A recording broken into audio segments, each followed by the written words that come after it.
All right. Everybody, thank you so much for coming here. We're going to be starting in just a minute.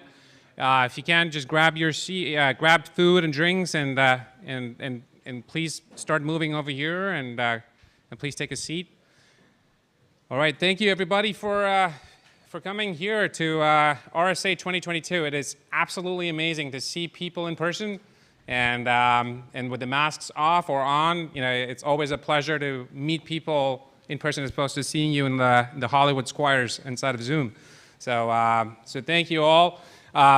Before we begin, I think we're going to start in a minute here. Just want you all to put your hands together for all of our staff. It's an amazing production over here. Thank you so much.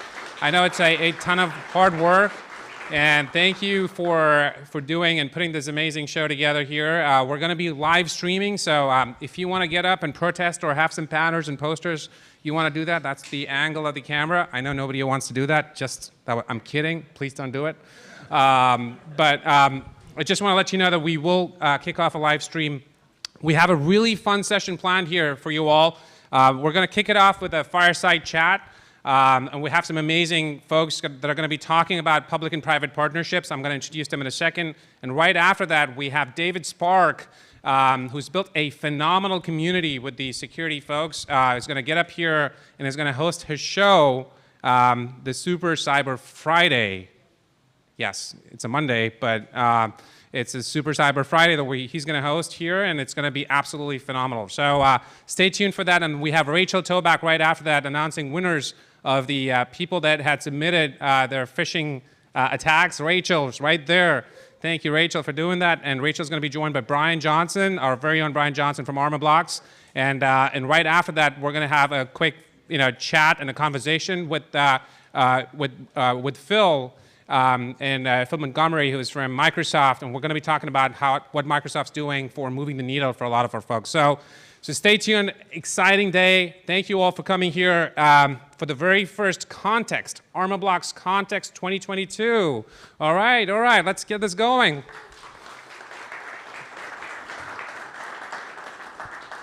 Our first two guests, for the day, for the fireside chat, I'm super excited to welcome.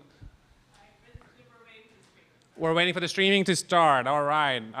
So I'm going to go ahead with my emceeing. Who here is from Mississippi? No, I'm just kidding. If you are, I'm sorry. I apologize. We're just waiting for the high sign. As soon as we're live streaming, I will kick this off.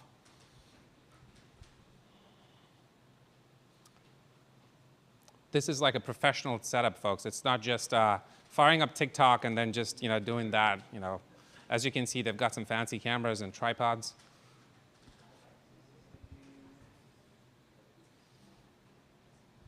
The Wi-Fi's and the GBs, they all have to work.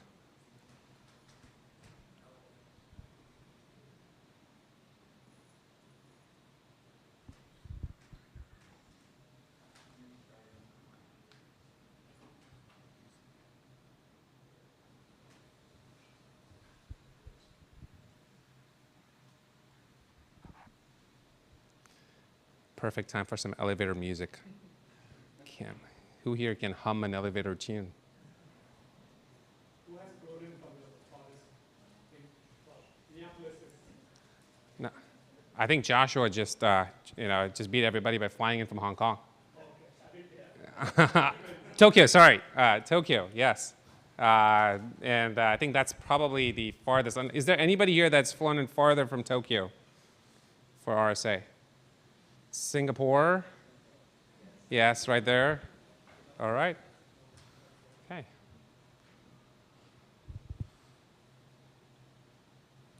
Abdullah just landed right there. Not very far. He's coming to us from Cupertino.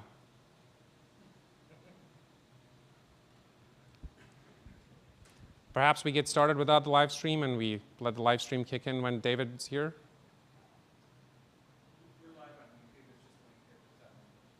I see. Yeah, let's rock and roll. Okay, awesome. All right, we're going live. All right, for the first fireside chat, we've got two awesome guests who are joining us. The very first one I'm super excited to announce Michael Daniel, who's going to be joining us. Michael served as the president and CEO of the Cyber Threat Alliance, kind of serves as the president and CEO of Cyber Threat Alliance, a not-for-profit that enabled cyber threat information sharing among cybersecurity companies and organizations. Prior to CTA, Michael served for 4 years as the U.S. cybersecurity coordinator, leading the U.S. cybersecurity policy development, facilitating U.S. government partnerships with private sector and other nations, and coordinating significant incident response activities. From 1995 to 2012, Michael worked for the Office of Management and Budget overseeing funding for the U.S. intelligence community. Michael also works for the Aspen Cybersecurity Group, the World Economic Forum's Partnership Against Cybercrime, and has also been part of the Ransomware Task Force. Please join me in welcoming Michael. Michael. Thank you. Thank you. Great to have you here. Yes. Please have a seat. And joining Michael is going to be TJ Rylander. And I'm super excited to announce TJ. Not only is TJ one of our board members and one of our investors at Armorblox, but TJ joined Next 47 in 2017. He's based out of Palo Alto. And TJ's focus is on sourcing and supporting investments in robotics, enterprise IT, cybersecurity verticals, companies like us at Armorblox. Prior to Next 47, TJ served as a managing partner at IQT or InQtel. For those of you who don't know this, IQT is a nonprofit strategic venture firm that operates on behalf of the US government and the intelligence community. They invest in startups, and while leading IQT's investments, his investments were focused on cybersecurity, data center technologies, and these included companies like Platfora, which is acquired by Workday, and multi-billion-dollar IPOs of FireEye, Cloudera, and Pure Storage. Outside of Next 47, TJ also serves as a director for the Institute of Security and Technology, a nonprofit dedicated to improving international security through better technology and policy. TJ, welcome.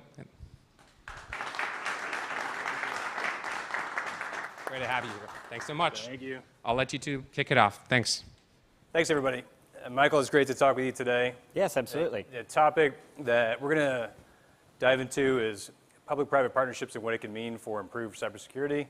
And I know you've got a great viewpoint and an incredible amount of expertise when it comes to how to optimize these partnerships.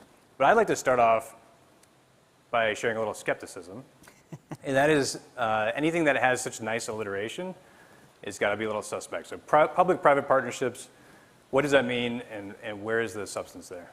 Sure. I mean, public-private partnerships it's one of those terms that's become like consultant speak, like synergy. Like you can have it mean a whole bunch of whatever you want it to.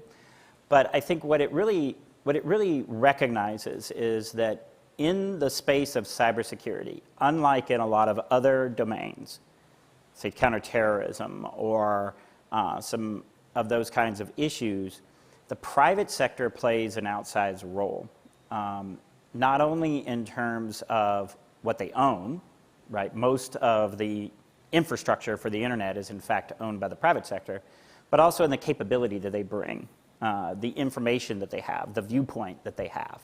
And just given the math and physics of cyberspace, you can't really actually separate out those roles in the same clear way you can, say, in border security. And so the result is that we actually have to figure out ways for the government and the private sector to work together and not just coexist. So can you give us one early example? Sure. So a lot of what I talk about is operational collaboration, right? So how do you actually line up things that the private sector can do with things that we want the government to do? And how do you actually coordinate that in space and time so that you actually have the impact that you want on the adversary? So that's, to me, that's where the true public-private partnership is coming in. Another good example is actually the Joint Cyber Defense Collaborative that CISA, the Department of Homeland Security, Cybersecurity and Infrastructure Security Agency, which is way too many securities in one sentence, it's that organization that they've set up to actually do joint planning, to do real joint planning between the government and the private sector. And have you seen impact from these partnerships, or is it notional so far with room for improvement? Well, I think there's still much room for improvement. JCDC is pretty new, but they're actually starting to really they're going through the process of figuring out how do you do real planning between the public and the private sector.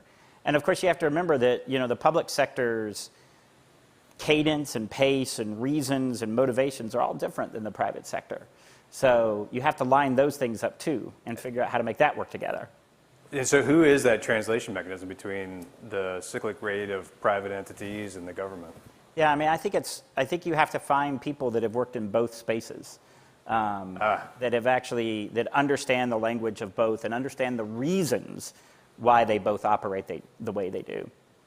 That's interesting. And it's always fascinating to realize that with massive bureaucracies, it comes down to a few very motivated people as opposed to bureaucratic rules or structure, right?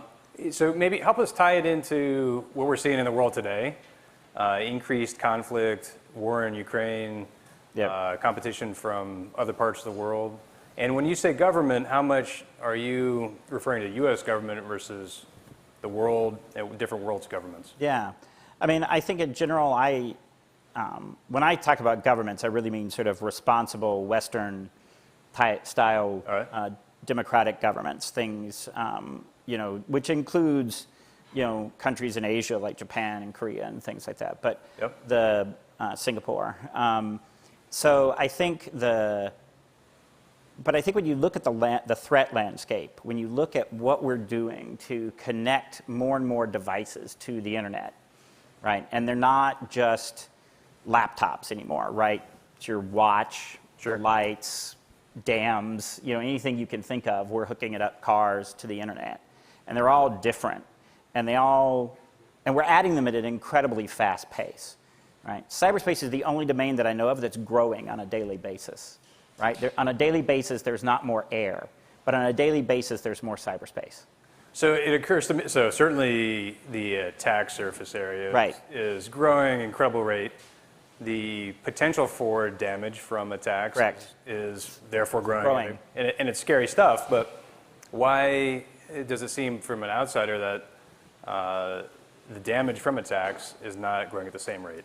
I think what are we missing? Yeah, I mean, I think some of it is that the vast majority of actors right now in cyberspace are criminals, and they don't really want to cause damage for causing damage. That isn't their goal, right? Their goal is to make money, and so I remember reading this very funny transcript of a FBI interview with a cyber criminal at one point that they had managed to arrest, and they were asking him worried about his, this group's plans, what they might have been able to do, and they were like, did you ever think about turning the power off? And the guy looked at him, the interviewer, and they were like, are you out of your mind? Why would we turn the power? Nobody could pay us if we turned the power off, right? Like that's, that was not their motivation, right? Now that's different when you're talking about nation states, and it's different when you're talking about groups that are politically motivated, like what the ransomware attacks in like Peru recently showed, right? Those are different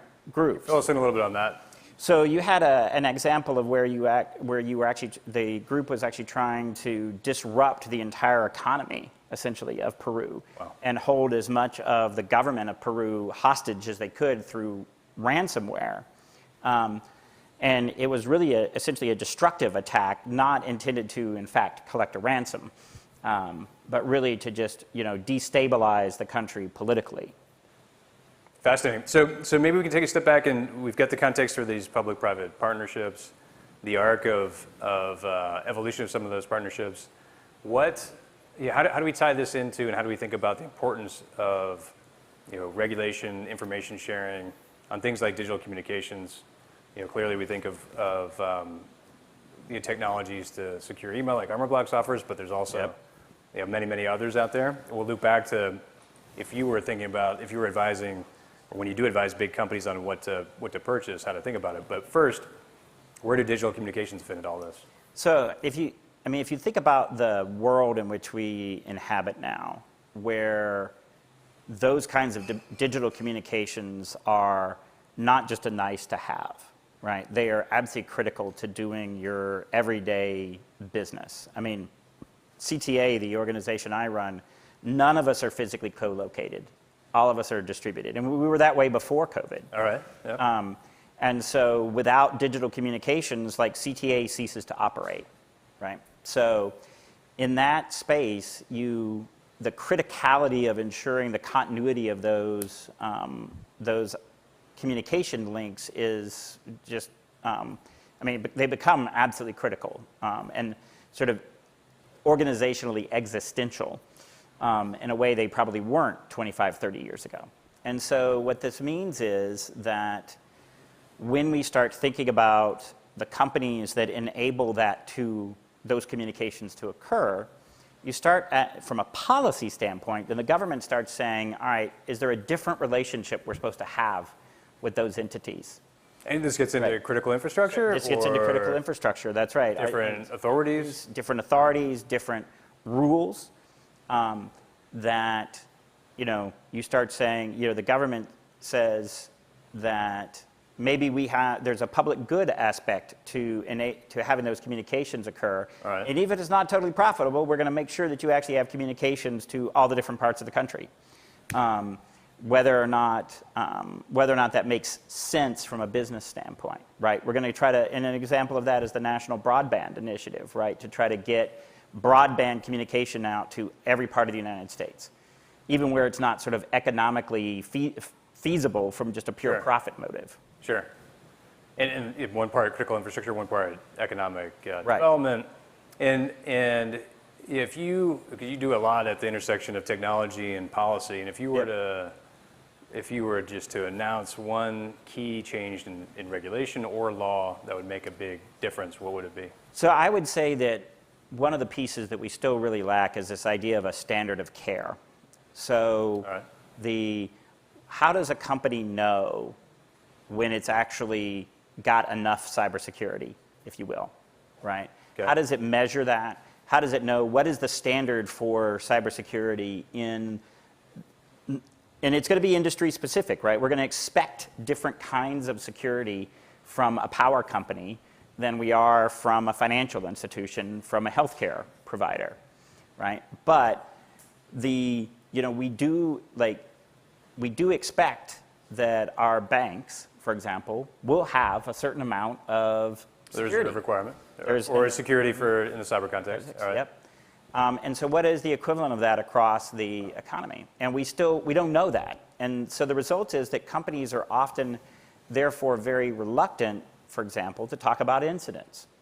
Because they don't know if they reveal that they've had a security incident, whether or not people are going to be like, oh, that was kind of tough on you. Or, you moron, why didn't you, do X, Y, or Z? Like, nobody knows, where they fall in that spectrum. And so because of that, there's a lack of information sharing that would be easier if we had those standards. And those standards, in your mind, should be established through regulation or not necessarily? They could free be market forces. They could be established by custom and practice in a given industry. And then discussed, and they can be set in regulation, and some industries will have that.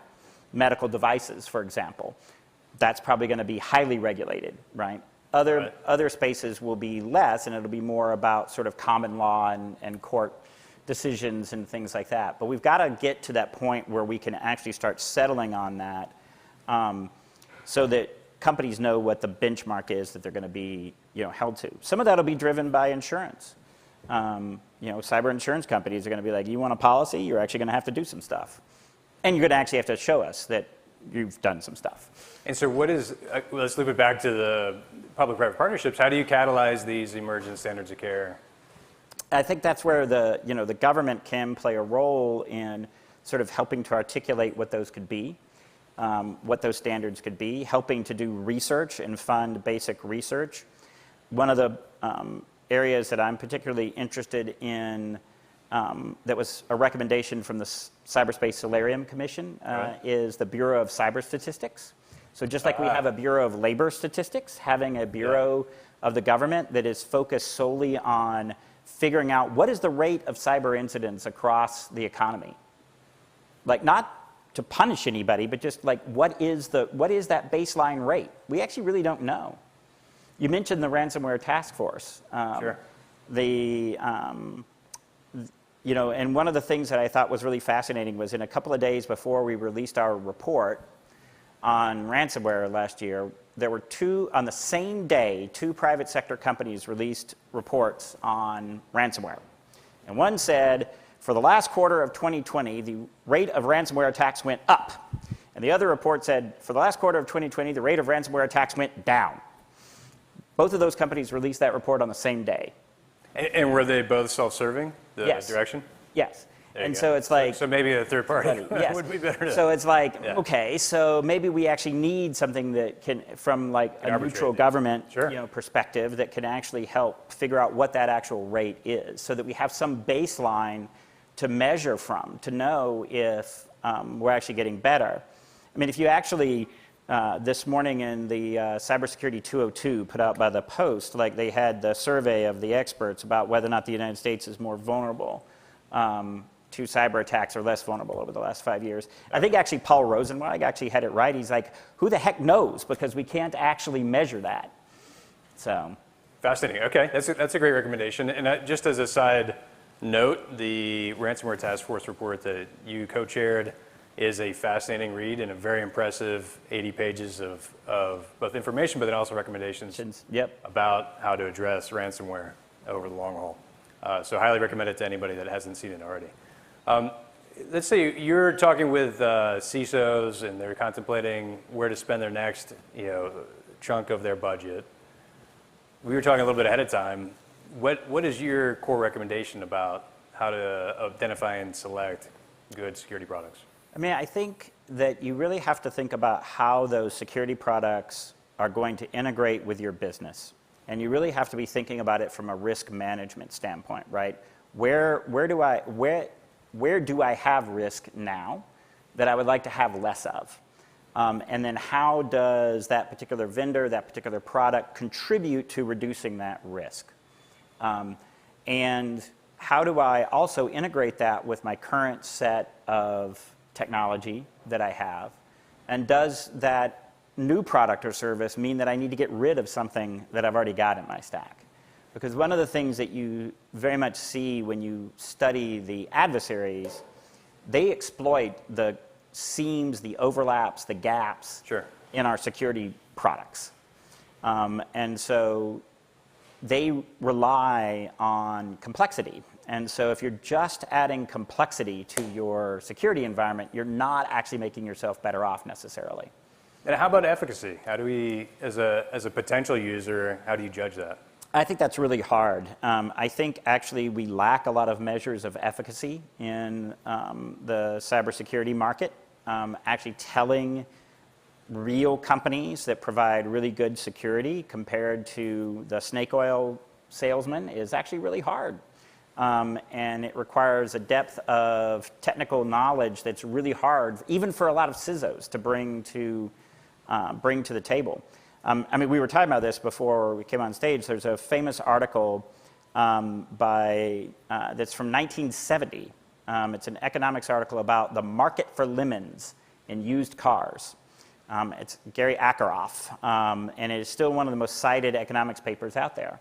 And there's been some recent research that actually compares the cybersecurity product market to the used car market, and makes the argument that there is a market for lemons in cybersecurity products. So it's funny you described that. I think we've probably all lived it a little bit. We all think about the holy grail of self-serve adoption and escaping any sort of trial of a product, but I think paying attention to metrics and looking at the actual efficacy is just as important today as it ever has been. Yeah. I know you do a lot of work with governments outside the U.S., and as we go towards close here, do you think there is a big change that's on the horizon with how either governments work together, or is there an opportunity for an organization to be formed that is the aggregation point across governments? I mean, I think one of the most interesting things that you have actually seen is the number of products that are now coming out under joint seal from not just multiple agencies within the U.S. government, but across the U.S. government and the U.K. government and the Canadian government, Australia, New Zealand. That would have been unthinkable, almost. maybe not unthinkable, but almost impossible bureaucratically to have pulled off when I was like in the White House, for example. We did it a couple of times, but it was enormously hard. What was an example when you were doing it? So, I mean, we actually did manage to produce some joint.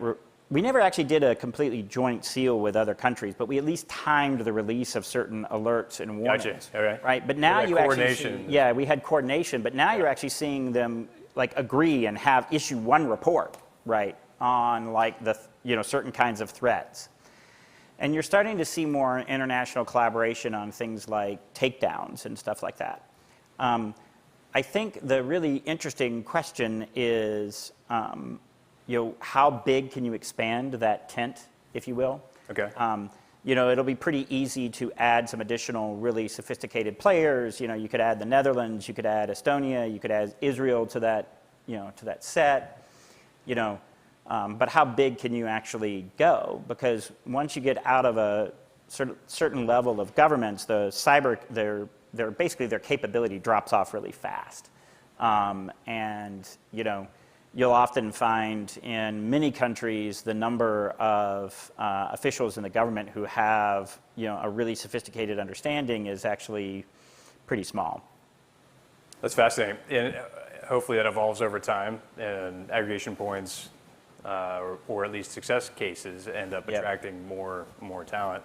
As we close, can you describe CTA and why a security vendor should join the already good number that are participants, and why, if you're looking to purchase from a security vendor, you'd want to make sure that they're part of an organization like CTA? Yeah.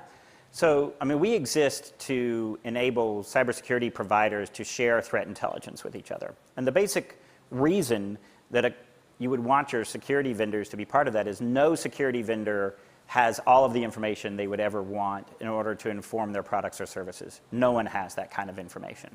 And so the only way to get it is to share it. And the truth is that for any cybersecurity provider, their value add does not come from the raw data. Their value add comes from what they do with the data. And so therefore, if they have more data, if they have more information, their products and services will be better. And so our fundamental philosophy is that by sharing, we actually raise the level of capability across the entire digital ecosystem. And so if you're a consumer of cybersecurity services, you want to be driving your cybersecurity providers to be participating in those kinds of sharing organizations so that we can raise that level of cybersecurity. Makes a lot of sense. Michael, thank you. Yes, Great thank you very much. you. Yes, excellent. Good luck with everything. Thank you. Bye.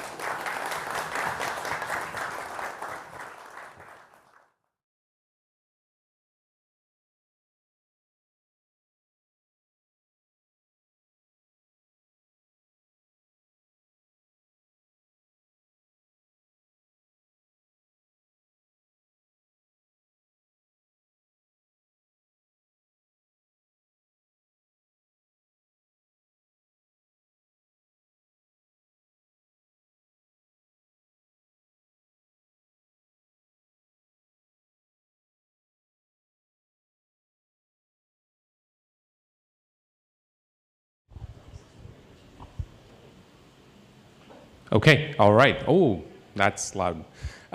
Cool. Thank you so much, Michael and TJ. That was an absolutely fantastic conversation. And we've got our next program ready to go. I'm super excited to welcome David Spark, the producer of the CISO series podcast, who's now going to host an awesome live show. David, come on on stage and put your hands together for David, please. Thank you very much. All right, we have done a lot of last-minute switching, and we are going to go live hard, hopefully in 2 minutes. Come up, all the guests right now, who my guests are Scott Slater, the VP of Practice Management and Consulting for Fidelity Investments. Also, right after him is Joshua Motta, who is the co-founder and CEO of Coalition, and also right here, literally within the last, 4 or 5 minutes, a replacement for DJ Sampath. It is Emilio Escobar, who is the CISO over at Databricks. Okay, so not Databricks, Datadog. This is the problem. You come in last second, you're not on my sheet here. All right, we are very close to going. As you can see from these screens up above, we have a chat room, and if you want to participate in that, here, let me grab this. If you don't know what the Wi-Fi code is here, this is it. right here, if you can all read this, MS Event 586TH, right here, connect to the MSFT guest Wi-Fi. That is the Wi-Fi. I'll move it back to you. I don't know if everyone can see it. Oh, actually, if I do it like, whoops, maybe everybody can see it that way. And I'll move that because I know the camera's not enjoying that right now. What you can do is you can get on the Crowdcast app if you have an iPhone. If you have a computer, you can just jump onto Crowdcast. It's crowdcast.io, CRODCAST.io, crowdcast.io/CISO series, and you can participate and join in the chat room, which is half the fun of the show. I will leave that here for just a minute. How much time do we have before we're going live? We have probably less than 60 seconds. 10 seconds? All right, we'll just do this. You all ready? It's going to be good advice. All right, I'm keeping an eye on you.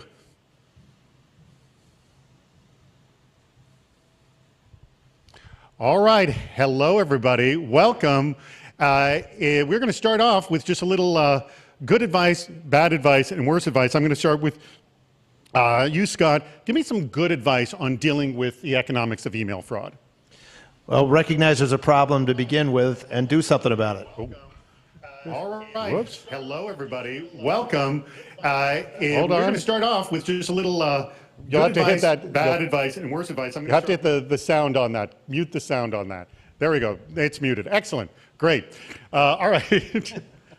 As we would say, Josh, please give us some bad advice on dealing with the economics of email fraud. Some bad advice. I mean, well, we got to roll back all of our Microsoft Exchange servers to, the year 2016. That would be some bad advice. All right, I'm with you on that. All right, and now you got to top that. Emilio, give me some worse advice on dealing with the economics of email fraud. DOP everything. DLP everything? Everything. That's not going to help. Ready? It's Super Cyber Friday. All right, everybody, welcome to Super Cyber Friday. Our topic today is the hacking economics of email fraud and an hour of critical thinking on how InfoSec professionals should manage the financial impact on their business. Our sponsor for today's episode is Armorblox. So huge thanks for Armorblox. You can give it up for them. Come on, let's hear it. Thank you very much. All right. Joining me on this stage right here is, to my immediate left, this is Scott Slater, who is the VP of Practice Management and Consulting for Fidelity Investments. Also to his left is Josh Motta, who's a co-founder and CEO of Coalition. And lastly, Emilio Escobar, who is the CISO of Datadog. Thank you very much. As I mentioned, Armorblox is our sponsor. Thank you very much, Armorblox. All right, there are a number of ways that you can participate. Now, we have a live audience here in front of us here. Make some noise so everyone knows there is an actual audience here. All right. And you can participate by joining in the chat room, which you'll see that's happening already. You can ask a question. You can vote on a question. You can vote in the polls. You can vote up the questions as well. Please get engaged. Please participate. Those of you here in the room, you can do that, or watching us online. If you are seeing the stream right now and you are not on Crowdcast, please go to Crowdcast right now at crowdcast.io/CISO series and join us live so you can participate. So you may be seeing us on LinkedIn or YouTube or also on Twitter. If you're there, don't be there because you're not being part of the fun. Come on over to chat on Crowdcast. All right. Let me just explain how the show is going to go. At the very beginning, we did our cold open, good advice, bad advice, worse advice. Also, in addition, we are going to, after that, ask for your bad ideas on how to deal with email fraud.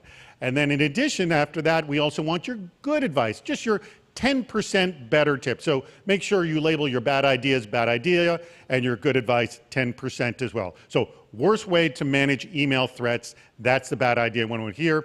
We're going to play a game called the Public Interest. Everybody in this room can play, as well as my guests here as well, and those watching online. We will put a poll live for the worst way to manage email threats, and we will also play the Department of Yes after that, and then we'll have a vote for how do we make it 10% better. And Our top 2 worst idea contenders will face off, and 3 of my guests here will have to determine who truly has the worst ideas. And then we'll have our last questions and final advice, and we'll wrap this whole show up as well.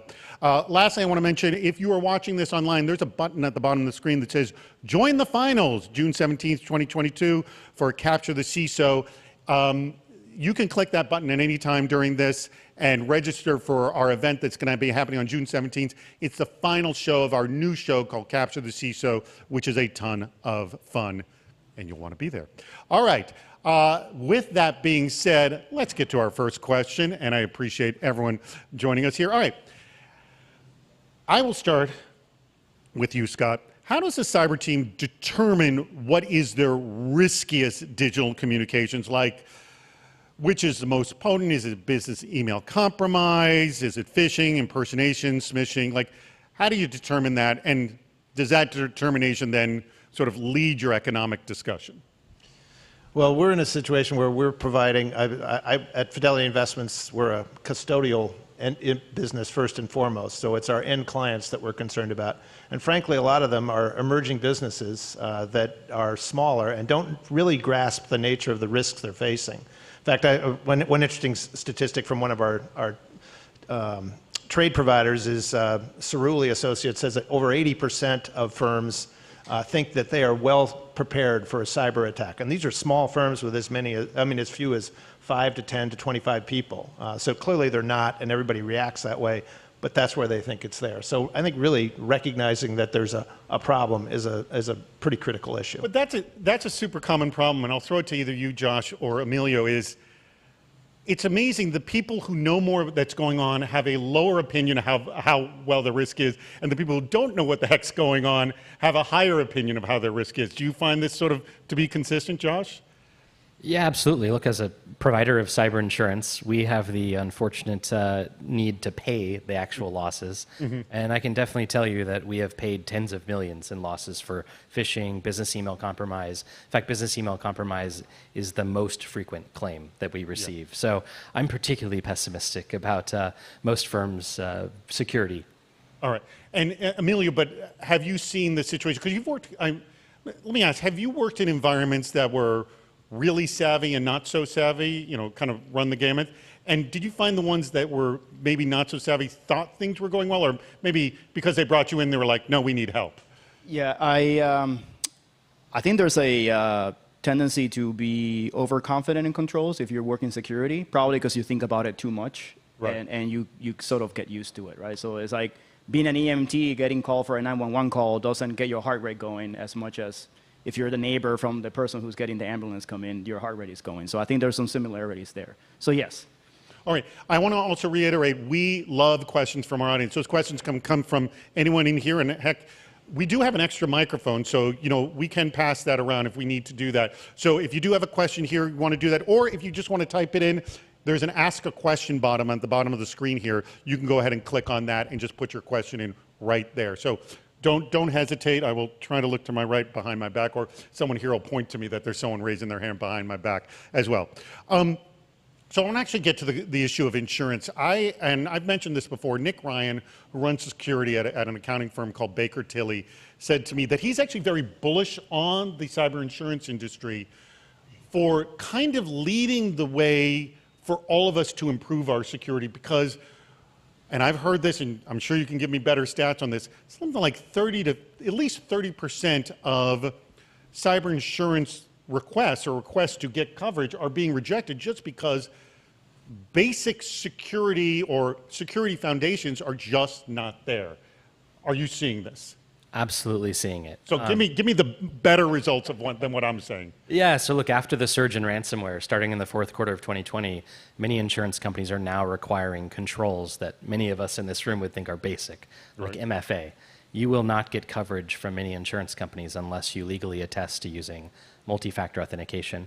And so the industry is taking up the proper role and driving the right financial incentives to improve hygiene for all.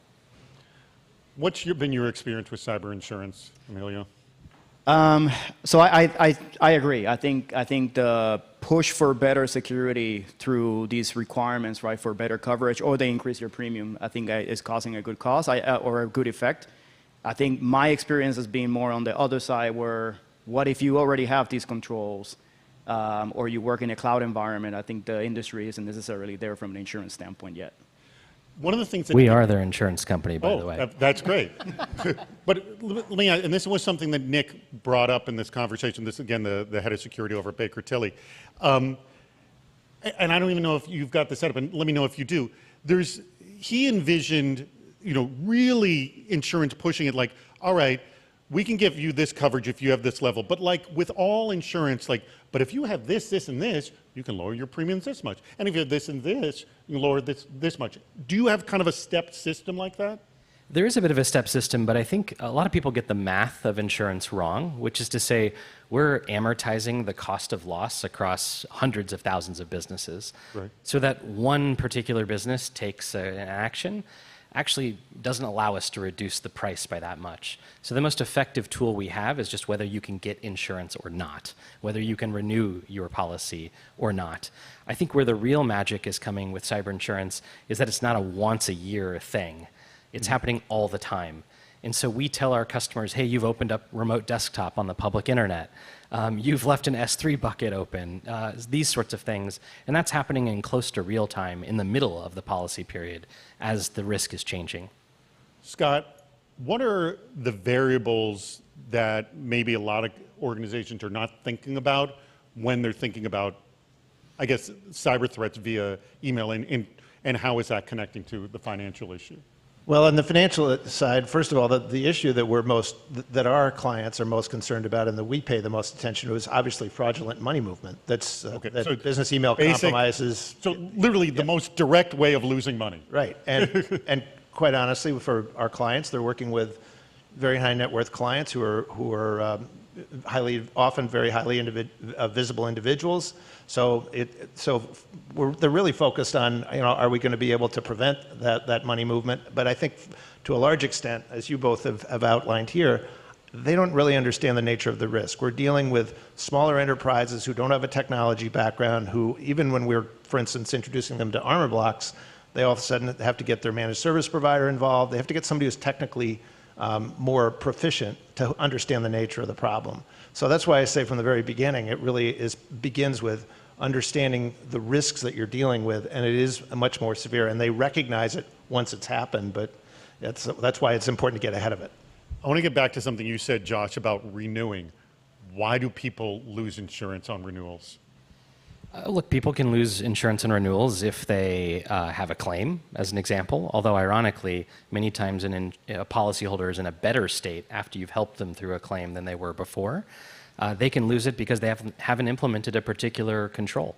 That's probably the most common. And are you doing the compliance checks, or are you going through an outside audit? How's that being handled?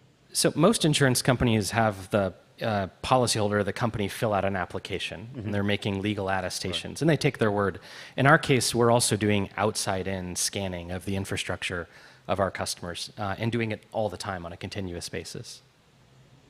I know, Emilio, that so much of the talk of cybersecurity is, connecting with the business. I'm going to take it one step further. Your security team at Datadog, how connected are they in understanding the financial impact of what they're doing? That's a good question. I don't think security will ever be as connected to that problem, which is why I ask my teams to just rely on the expertise of the people who are, right? So we talk to the finance team, we talk to the procurement team, we talk to all the teams that... Well, I'm not saying they have to be accountants, but do they understand their job is, a critical cog in the machine? They understand the critical cog in the machine. I don't think they understand necessarily the economics of it yet. But I wonder, would that change anything, do you think? I mean, they're there to just do their job as best as they can.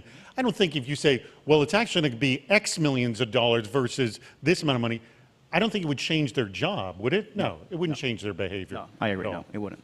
All right, we're just about a couple minutes. Actually, you know what, let's go, Andrew.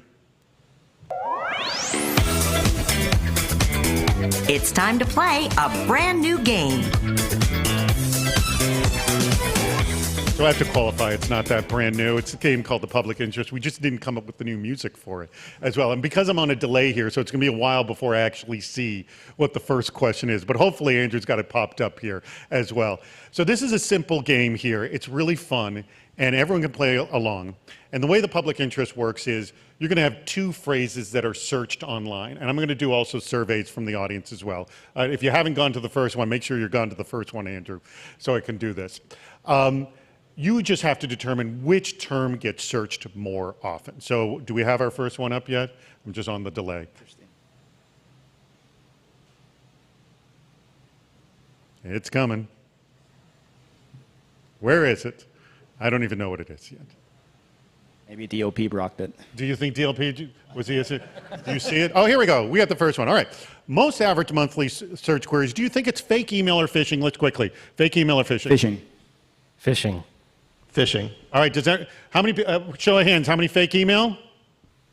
How many think it's phishing?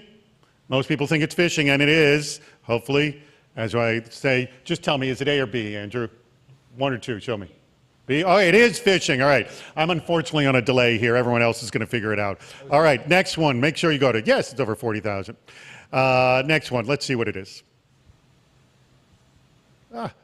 E. Swing and a miss. Unfortunately, Valerie got it wrong. We'll do it. Oh, by the way, nobody's asked questions. Get in there and ask questions, everyone in the chat room. All right. Business email compromise or smishing, which gets more? C, business email compromise. Business email compromise? What? I'm going to go with the same. Business email compromise? Definitely. How many think that BEC? BEC, most? How many think it's smishing? No one thinks, oh wait, one person thinks it's smishing. What is it? Oh no, two. What is it, Andrew? It's two. It is smishing. It is smishing. You all lose except you and DJ. All right. So we'll see. Yeah, it's considerably more, in fact. Wow. All right. The next one is going to be, and that's a surprise since that's the majority of what you're getting hit. But that's when people are searching. I think 100 of those are me searching. Email compromise is. I'll go to, if you haven't gone to the next one, go. All right. Here's a good one for you. Cyber insurance or cyber risk? What do you think it is? I'm hoping it's cyber insurance. Yeah, for your business, you definitely hope. What do you think? I'm going to be the contrarian here. Go with cyber risk. Cyber risk. Cyber risk. Okay, one, cyber insurance. Two, cyber risk. Cyber insurance. One, okay. Cyber risk. Everybody else? All right, what is it? It's one. It is cyber insurance. All right. Good job. Guess I'm in the right industry. But you know what? You were... By a lot. We've had cyber risk a longer time than we've had cyber insurance. You're essentially the new blood in town. All right, are we at the next one now? All right, I think we have a total of four. Are we on the fourth one now? Yeah, we're on the fourth one. All right, risk avoidance or risk mitigation? What do you think it is? Mitigation. Mitigation. Avoidance. Avoidance. Okay, two mitigations, avoidance. How many think it's avoidance? Okay, we got 7. Mitigation. Everybody else? All right. What is it, Andrew? It is mitigation. Congrats to everybody who got mitigation. Good job. All right, now I did not keep track. Do you know how many you got there? 2. 2? 2? 2 and? I think you got insurance. 2 or 3. Yeah, There's only 2 people who've gotten 4 because it was you, DJ. You got the one that was smishing. How many did you get? You get all 4? All right. Okay, we're back. Impressive. All right. We are, by the way, for the people who've gotten bad ideas, do we have enough bad ideas that have come in, Andrew? No? We've only got 5 bad ideas. What's wrong with you people? More bad ideas. And any good ideas that have come in at all? None. We need some good ideas. This is a thing that happens on our show constantly. We always have like a 3 to 4-fold number of bad ideas to good ideas. So our community has figured out to come up with plenty of bad ideas to handle something, but not enough good ideas. So IoT toilets, Tyson, good job. And Dutch with all inbound email is black holed. Anything that's important, they can just fax it. That's not a bad one. And by the way, stand up there, Dutch there. He's actually wearing a Super Cyber Friday shirt that he made himself. That's a DIY Super Cyber Friday shirt. I appreciate that. That is actually not even our logo. All right, let's get back to it. No questions. Questions, get them in. Sounds like a trademark problem. By the way, bad idea, omit any ideas that complies with NIST, ISO, OWASP, et cetera. Good idea. Good job, Victoria. I like that. All right. Let's, let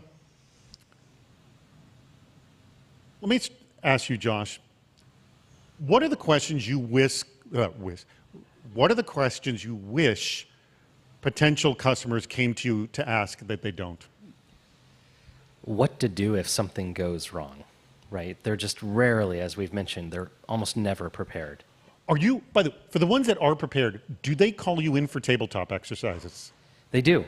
Good. They do. I think like a well-prepared organization knows that the cyber insurance provider has the resources to help them, and they know to call them.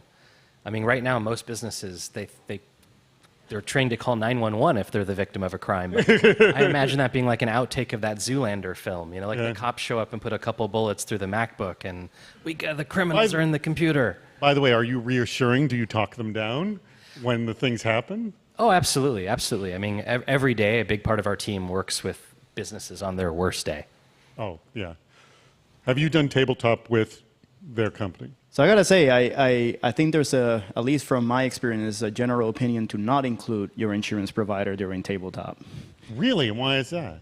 Because there's a business transaction behind it, right? So they benefit. You don't want to see how the sausage is being right. made. Right. Yeah. So when would you communicate how you want to engage with them, if not through the tabletop exercise? Which my feeling is that's fine. Right. But you need to somehow communicate how you want them to engage with you. So we establish those guidelines without having to be part of a tabletop exercise, right? So we know, okay, that when this happens, we'll reach out this way, but then we take care of everything else ourselves. Okay.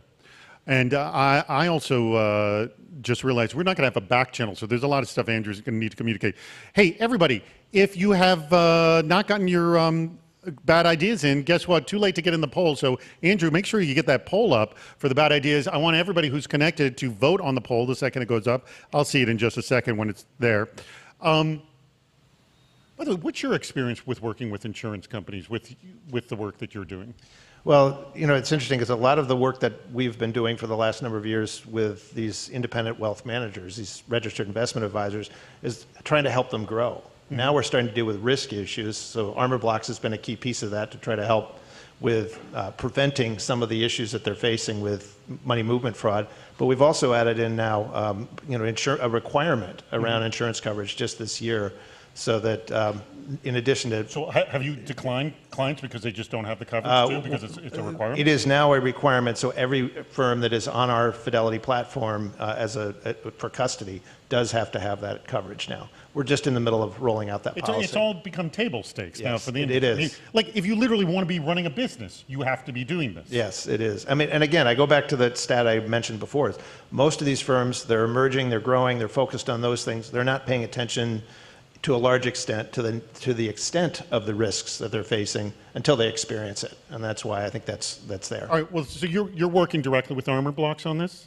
We are working with Armorblox directly and providing them as a third-party relationship that we have, where we're working with our advisors, again with thousands of advisors out there. We don't have an Armorblox rep on the stage. DJ actually sacrificed his position for Emilio here, but I want you to explain how you actually work with Armorblox in this capacity. Explain. To a large extent, like we do with many other capabilities that we bring to our clients, we're introducing them to the nature of the risk. Right? And I would think a big part of it, as I said, a lot of them don't understand the nature of the risk. We're trying to educate them on the nature of the risk, and that they really are facing fraudulent money movement issues through business email compromise largely. The other part that we're learning from it from the clients we have is it's not just about business email compromise. It's also about credential phishing and going after the reputational risk that firms may face because they're going after their clients' names through senior executives. Okay. I got this great question that just came in, actually from Tyson, who is sitting right there in the corner right there, and this is definitely for you, Josh, and that is, what future things do insurance underwriters think about? What future things? I mean, look, anything that's causing loss are things that we think about. It turns out that those things are the same things we've been thinking about for the past decade. And so we're here talking about email security. Email is still by far the largest attack surface for any business. It's the most exploited attack surface. And so the three top claims that we receive, the first is business email compromise. The second is what we call funds transfer fraud, which is often perpetrated via the email compromise of a third party or some form of social engineering. And then the third is ransomware, which can involve an email component or is very often remote network access on the public internet, like that open port. I also have to assume, and this is my neophyte view of it, is because ransomware seems to be growing and changing at such ludicrous paces, and nothing seems normal to me. What does an actuarial table look like from ransomware? It can't have like the consistency of any other normal insurance we know of, like, housing insurance and auto insurance like that. Like, what the heck does that thing look like? Well, so the challenge in the insurance industry is you have to determine your price today, but you don't know what your cost of goods is until a year or more later. And that's what's happened. Like, cyber insurance was underpriced over the past 18 months. And now the piper is coming home. That's the challenge. But the real fear of like what are underwriters thinking about, what are actuaries thinking about, is not any individual loss of a company, like those the industry can weather. It's the proverbial cyber hurricane, right? Where lots of companies file claims simultaneously. Have you had something like that yet? So far, it hasn't happened, right? But every time someone says Log4j or SolarWinds or whatnot, the sky seems to fall in the cyber insurance industry. But that's the real fear, and that's the unknown. And there are reinsurers that literally believe that 60% of the world's computers can go offline at the same time. And that's a 1 in a 5.5 year event. That makes it very difficult to offer cyber insurance if you believe that's the case. And so that's where a lot of the thought is going in right now.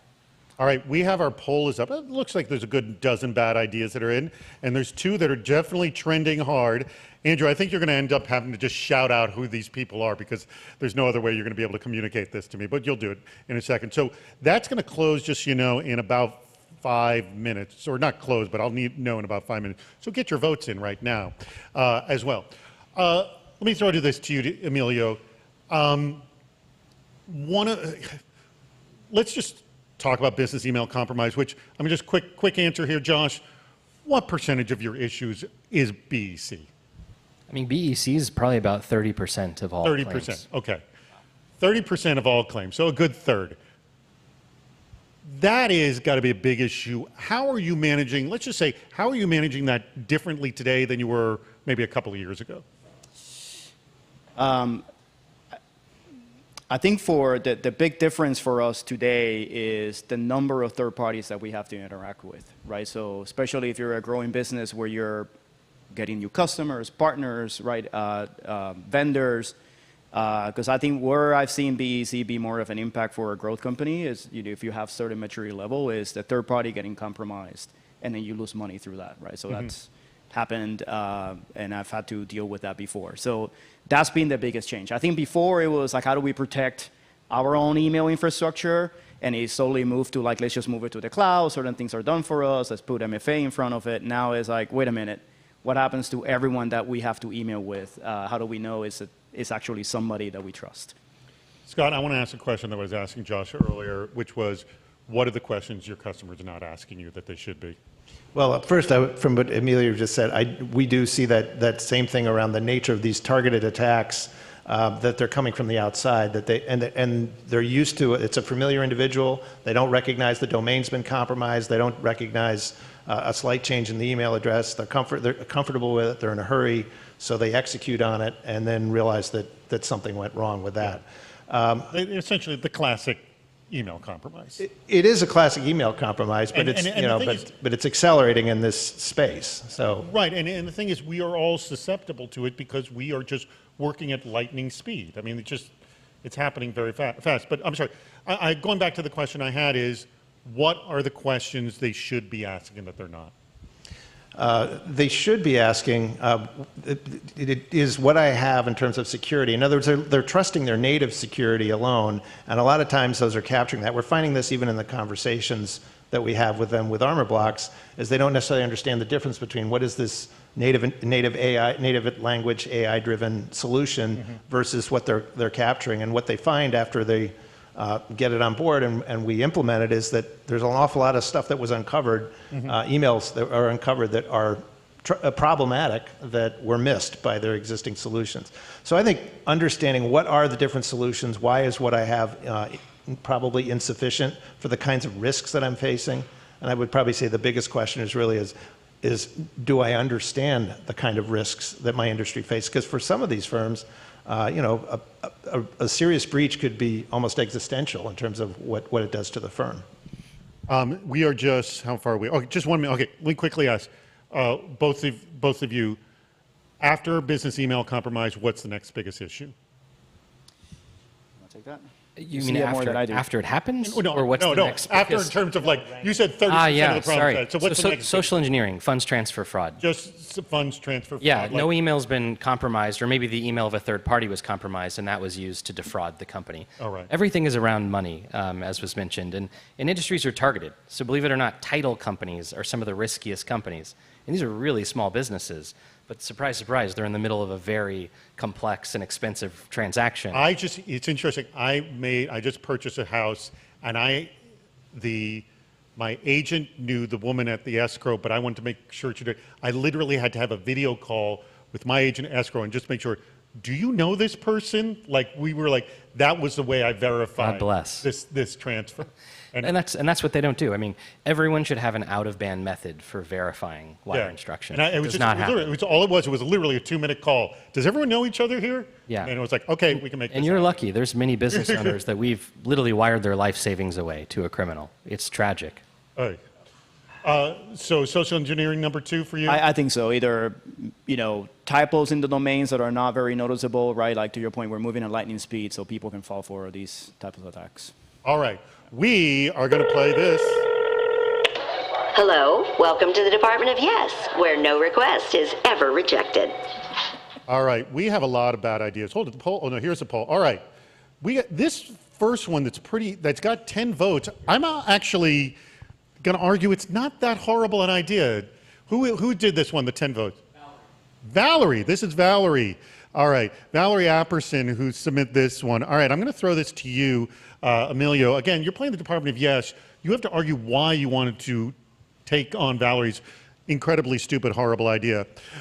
Forward all suspicious emails to everyone in the company so they can see an example of one. So this is not just you're forwarding it to the security department. Everyone gets to see this and could potentially accidentally act on it. Why do you actually want to do this? You instill a culture of transparency that way, right? I agree. Can we get a reaction? Okay, there we go. That's good. All right. I agree. That is a good reason. All right, I'm going to throw it to you. Why do you think this is a good idea, Scott? I think largely because that way you understand what's going on across the company, and it really does. You won't repeat it after that. Yes. All right. There we go. Yes. Hey! It is a good idea to do it this way because everyone gets to see what's going. Just hopefully you're not magnifying the problem that just came in. That's our hope. All right, Valerie, very good. All right, this is a good one too. The carrier pigeons one. Who's that, Andrew? Who is it? Hadass, who's been a guest with us before. She's a CISO over at M1. All right, this one, I'm going to throw this one to you, Josh. Transfer all email communications to well-trained carrier pigeons. I'm going to say, I don't know if you're going to lose a lot of business, but I don't think you're going to get a lot of business email compromise if all email communications go to carrier pigeons. What do you think? I think it's keeping up the employment rate of carrier pigeons. Yes, all right, we'll give that. All right. Yeah! Good job. Yes, actually. And what do you think? Why do you want to do this? What is it? RFC 1186, right? Carrier pigeons. So the good thing is that you can't reply all. Oh, yes. All right. Give it the winner one. Give him the winner for that. You have that one? Andrew. There we go. We've got a winner. That goes to Emilio. You win, Emilio. Congrats on that. Did we get any good ideas, Andrew? Thumbs up or thumbs down?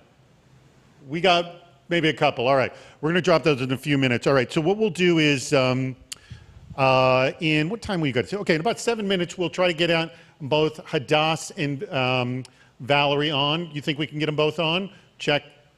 What do you think? It's looking good? You can't tell. Who knows? Chat with them and see if we'll be able to get them on, and they'll defend their horrible ideas, which, by the way, sufficiently awful. So good job on them. And we'll also get our good ideas in as well. All right. Let me ask you, Emilio, you're working with your team, you're trying to connect them more to the business to understand like the flow of communications going on. Where have you seen the biggest hiccup be that either your team doesn't get or the staff doesn't get? I think for us, the biggest hiccup has been more on the product engineering side, where my team will make recommendations that don't necessarily consider the trade-offs that come with the design of that, because we don't understand the systems as well as product engineering does. Okay. The biggest alignment has been also with product engineering when we actually approach it with, we don't know anything, you tell us, and that aligns pretty well. Scott, what do you think is going to, it seems this problem is constantly getting ahead of us in terms of how bad it's becoming. There's more vectors, more people falling victim. By the way, the same techniques being used over and over and over and over again. What do you think would turn things around for your clients better? So this would, I guess, have less of a negative impact. You know, in our first session today, one of the things that was discussed was the idea of establishing a benchmark. I do actually think that could really improve stuff. One of the things we're seeing in our industry, for instance, is the SEC is actually considering regulation around, and I think those kind of elements will A, bring visibility to it, but B, I think will also establish a standard that I think will address some of the things that you're talking about too. Right now, it's just that's what's missing is a grasp of that. Are either of you involved in any of that lobbying with the SEC at all? Yes, no, your companies? I mean, we're absolutely involved with government. We participated in President Biden's Cybersecurity Summit and the National Security Council to try and increase the hygiene of most businesses. But it's challenging, and sometimes they just have to experience a loss. I mean, what's so frustrating, particularly around funds transfer fraud, social engineering, is a very simple and free control would fix it, which is just confirm the instructions you received through a separate communications channel. Like pick up the phone. Like there's literally zero cost. Let me ask you. But that, I would say that actually is a standard that's been in our industry forever. Right. And so you would eliminate the entire problem if people would actually do that. But inevitably, there's one person in the firm that is in a hurry, like you were talking about. They fail to make that phone call to confirm, or they click on the wrong number on the email, which has been compromised. Those kind of things. Then let me ask this. Could there be a new security control that when people get in a hurry, it prevents it from even happening?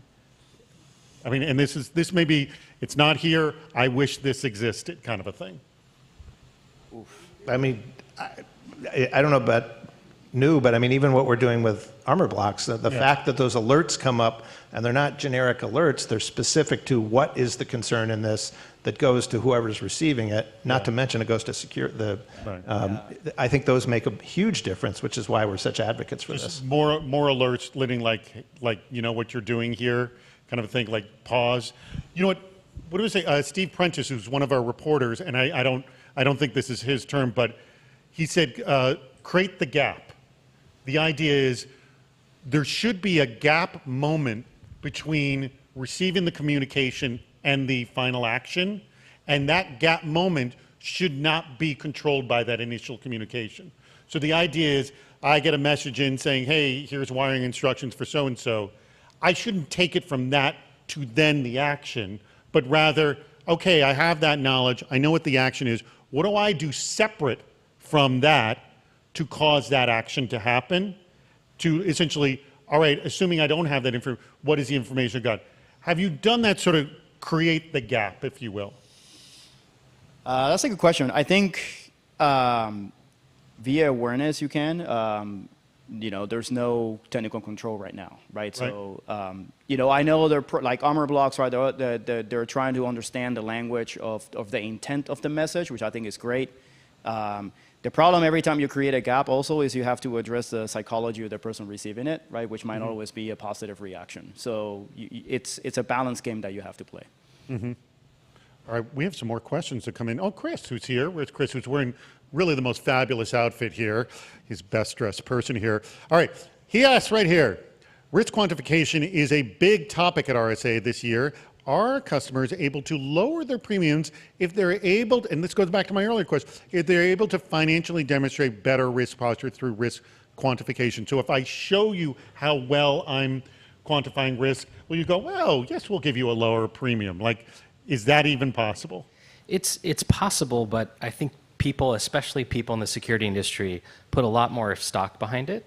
And it goes back to that math equation I laid out, which is we're charging insurance based on the losses we see across all the businesses we insure.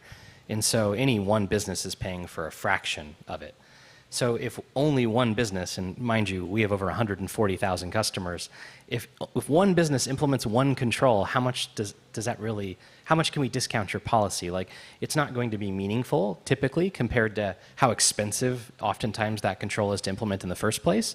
I think as a psychological measure, it's important. And I think at scale, like as we think about across a portfolio, if we can get lots of businesses to adopt a control, then we can start to reduce rates as a whole across all of them. There is a concept, but it's like just like the safe driver discount. He was asking, is there a concept of a safe driver discount? There is. It's really like a psychological benefit more than anything, and so we do offer it. But what we prefer to do is give you more coverage, and so that's where I think we get more leverage. The other thing that we do in particular is you have a deductible. And by the way, do clients respond to that? More coverage than lower cost? Clients respond to that. They want more coverage. The other thing is you have deductible in the policy. Well, if you implement certain controls, we'll actually cut your deductible in half, which is oftentimes more valuable than the cost of the policy itself. That's huge. That's huge. That's where you Can I add something, Tari? Sure, go ahead. I hope that if you're quantifying risk, you already have the basic hygiene controls implemented already, right? Otherwise, I think you're prioritizing. Yes, yes. Don't put the cart before the horse. Andrew, are we good with Hadass and Valerie? No, not at all. So we're scrapping that. Okay, no big deal. All right, Dutch, who has a question right here, Dutch Schwartz with AWS. What measuring and metrics would you recommend the SEC use? I will ask you, what would you like them to know that's going on that they may not know, or you would like customers to feed to them so they can make better decisions themselves? Well, I think for us, a lot of this is still very much in development as we're thinking it through. But again, I think what we want to know is I think what the SEC would probably want to know is the number of breaches that a firm is facing. What kind of, frankly, I think it's the preventative side too, is what controls are in place that they are using, a number of which you both have mentioned already. But in addition, I think the magnitude at scale, at the magnitude of how large are these money movement, amounts and degrees, as well as frequency, and what are they doing about it? So. All right, good point. And by the way, I would say in the reviews that the SEC are going through now, that is either the number one or the number two issue that the SEC audits of these firms are looking at now is what is their cybersecurity protection? They really are looking at that. So, and I saw some announcements about this. And oh, by the way, let's get the poll up of the whatever. Do we have 2 good ideas? Andrew, how many we got? We got 4. Put that poll up there. It is up. Please go vote in the poll for the good ideas. Again, these are 10% tips, not the tip on how to solve all the problems. By the way, do we have any questions that someone wants to audibly say in this room right now? Happy to, some have come in via here. I've got more questions, but I'm happy to take people in the room. Anyone? No one's got a question. By the way, when we're done with this, by the way, those people watching here, also join our live stream at armorblox.com. It's a different live stream than the Crowdcast one, but because we're going to do an open discussion about this very topic, and we want everybody in this room involved in this heavily. So we want essentially your real world experiences of this topic. So please be prepared for that as well. Let me go, what was the other question? Oh, here, this question that came in from Dan. I don't know which Dan this is, actually. But Dan, if you want to say which Dan it is, please pipe up in the chat room. When it comes to phishing attacks, this is just a generic question. What steps can we take to reduce risk? We talked about, the pause and wait. Are there some other big things we should be doing? Amelia, what do you think? Definitely protect your accounts with MFA, right? So that your credential stuffing or theft is taken away, and then create a culture of awareness that people can just easily report suspicious messages. Make it open, so even if it's just an actual official email, they don't get reprimanded for it. In fact, this good idea is just currently voted up the most, and Andrew, maybe you can tell me who put this in. Reward and thank employees that correctly report dangerous phish attempts, not necessarily training. Is there a feedback loop, like I've reported it, you let them know, what do you do? We do. And how does it work? I've reported something, how does that come back to me? So users click on a button, that gets sent to a team, and then there's a feedback via Slack that says, hey, because of this and this and this was actually a bad message, or this is a legit message because of this and this and this. So either way, we tell them. Yeah. And I would just say, look, it's so incredibly important. Like, the breach is never the point of true failure. Like, always the problem can get much, much bigger after that initial compromise. Right. And so incentivizing employees to report, not just when they received it, but when they fell for it, like, just equally as important. Oh, yes. I will tell you a very funny story is that I was about to record an episode of the CISO series podcast in person with the CISO of Atlassian. And just at the moment I was about to hit the record button, a call from my sister came in, and she had an issue where she accidentally clicked a button. And it wasn't a financial transfer, but it was. And I said, you're in luck. I happen to have two CISOs here to give you advice. And essentially the advice was, contact your IT department, tell them exactly what you do. Because she was the common person who goes, I feel like an idiot. I don't want to say anything. And that's the good thing to do at that point. That's a really, really good point. What about this one? This other one came in. By the way, do we know who sent that first one in? Oh, Chris. Thank you very much, Chris. You could have just made some noise right here. Here's the other one that I like here is enforce signing keys within an organization and block unsigned messages. Is that even conceivable, though? Because you're going to get a lot of unsigned messages. Yeah. That's not. Within a domain. Yeah, that's if someone. Right. So, but could you do it? Let's say that. Let's say you have a series of partners that we are only doing financial transfers with these X number of companies. Is that conceivable? I mean, there's something about asking people if you create more if-then statements in people's daily lives, like, I don't think it would actually add simplicity to it. It will make it more complicated. So there's other ways, in my opinion.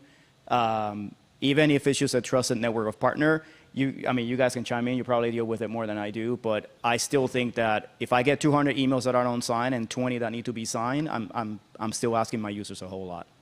Yeah, it's just too much of a hurdle.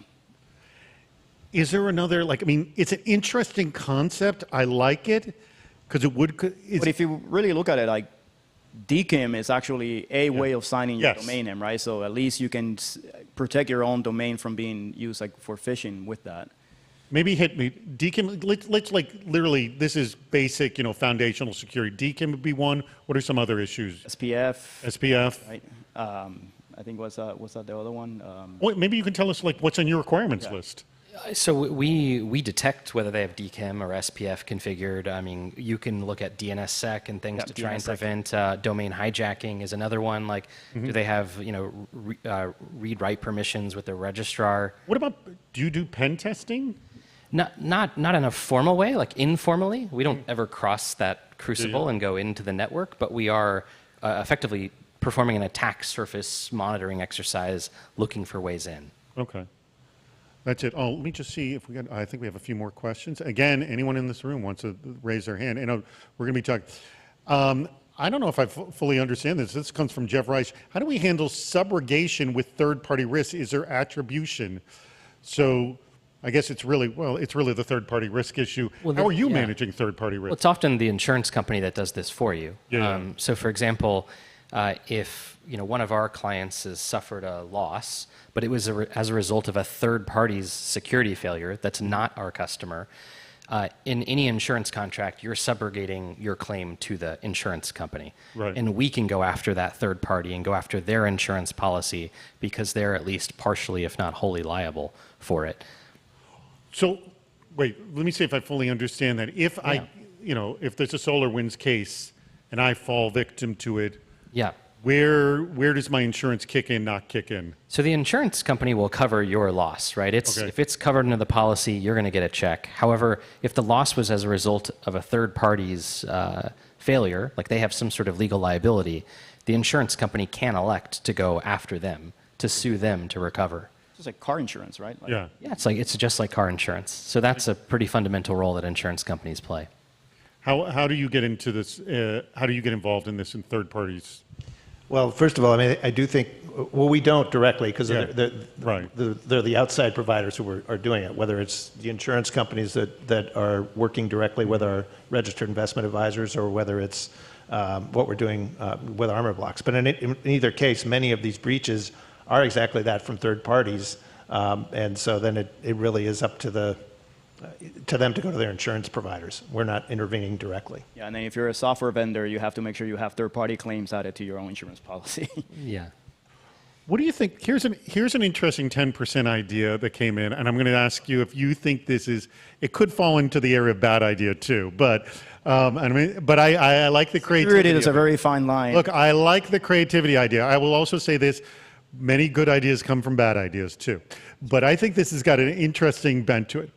Get rid of incoming email for people who don't really need it. Example: customer support uses Zendesk. Why do they need external available email? What do you think about that? I mean, you're removing a way for them to communicate with other members of the company, right? Like, there's Maybe it could be via Slack. but Okay. I mean, there's just one way, right? So how do you share maybe things over with colleagues that you can't share over Slack? Now, again, communications is communication, but Slack environments are far more secure than email environments. Because email was never designed to be a secure platform. Has anyone got organizations here in this room where so much of their communications has just moved off of email, where they live in a Slack environment or something like that? Dutch, you're like that in your environment? Yes? And Tyson, you're nodding your head as well. Anyone else? Is it more or less?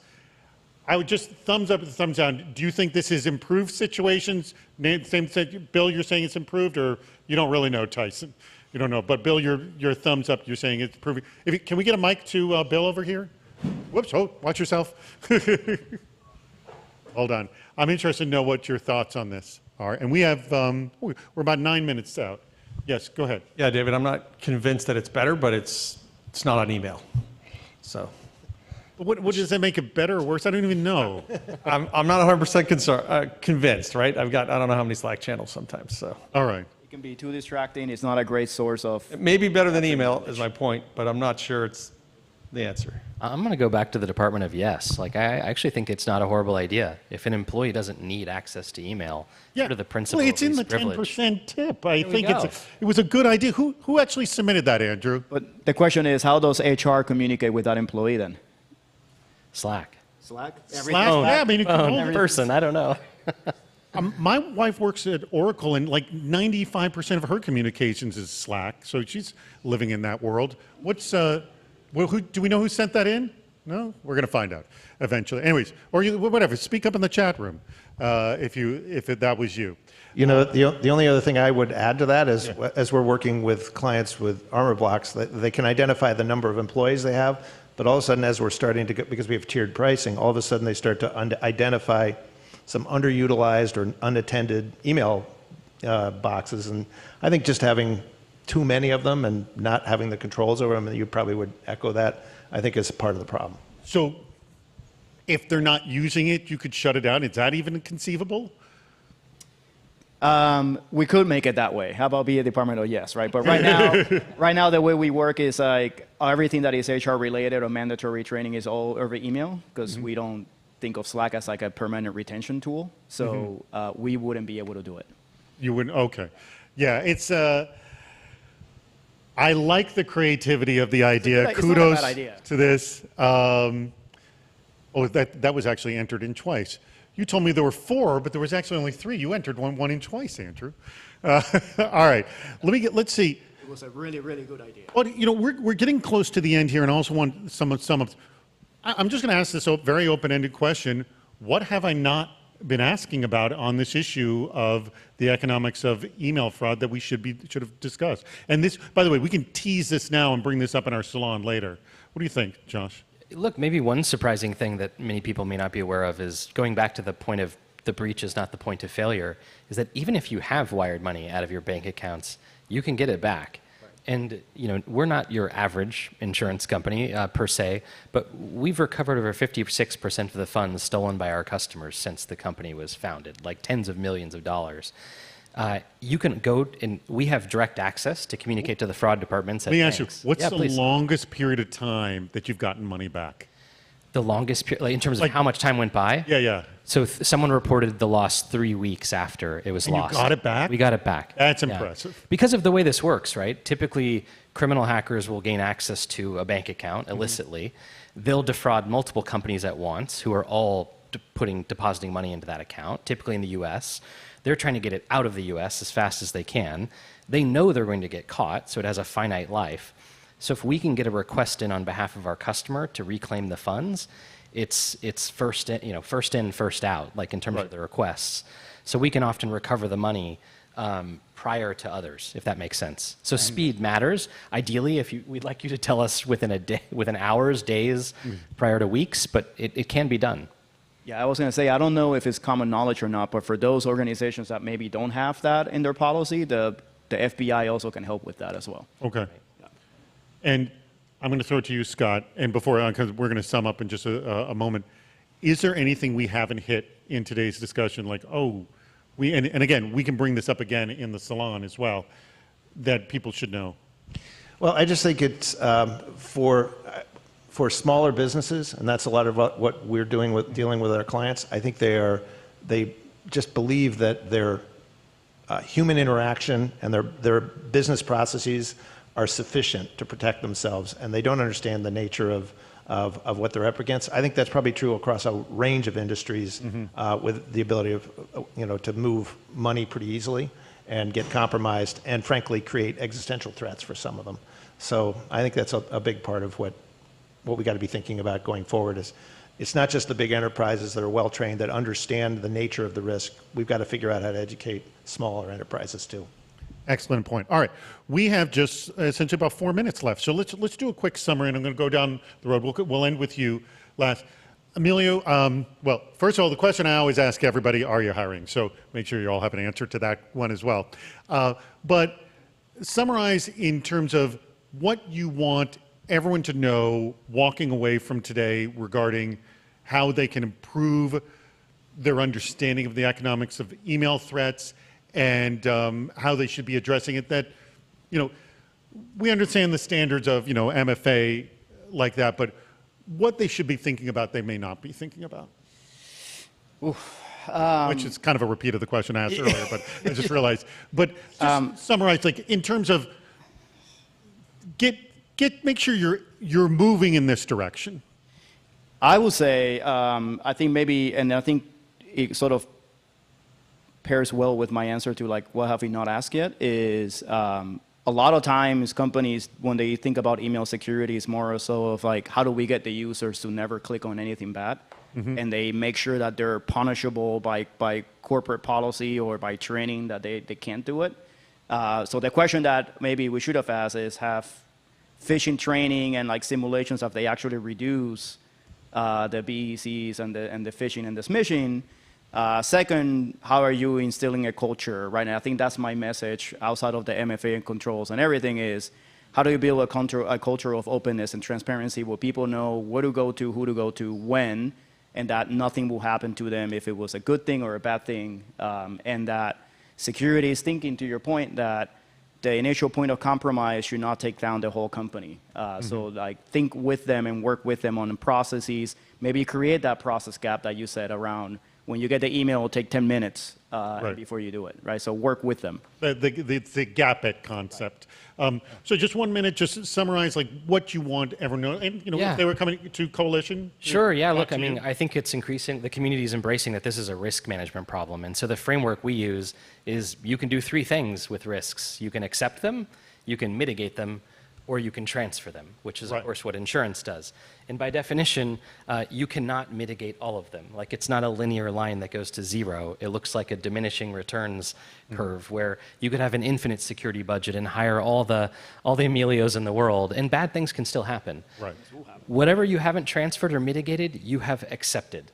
And so a lot of people ask, like, how many people have insurance? And I jokingly say all of them. It's just some self-insure and others purchase it from someone else. I want to echo something that Dutch Schwartz said in a presentation I saw yesterday at ISSA. He played a sort of a game with everybody of like making decisions on security, and two groups that made the same exact decisions. One group got breached, the other one didn't.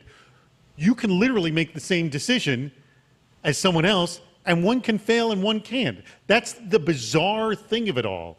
This is like not true in any other environment. Like if two people are heading towards each other and you both make the same decision to avoid each other and you avoid each other, you're not going to get hit.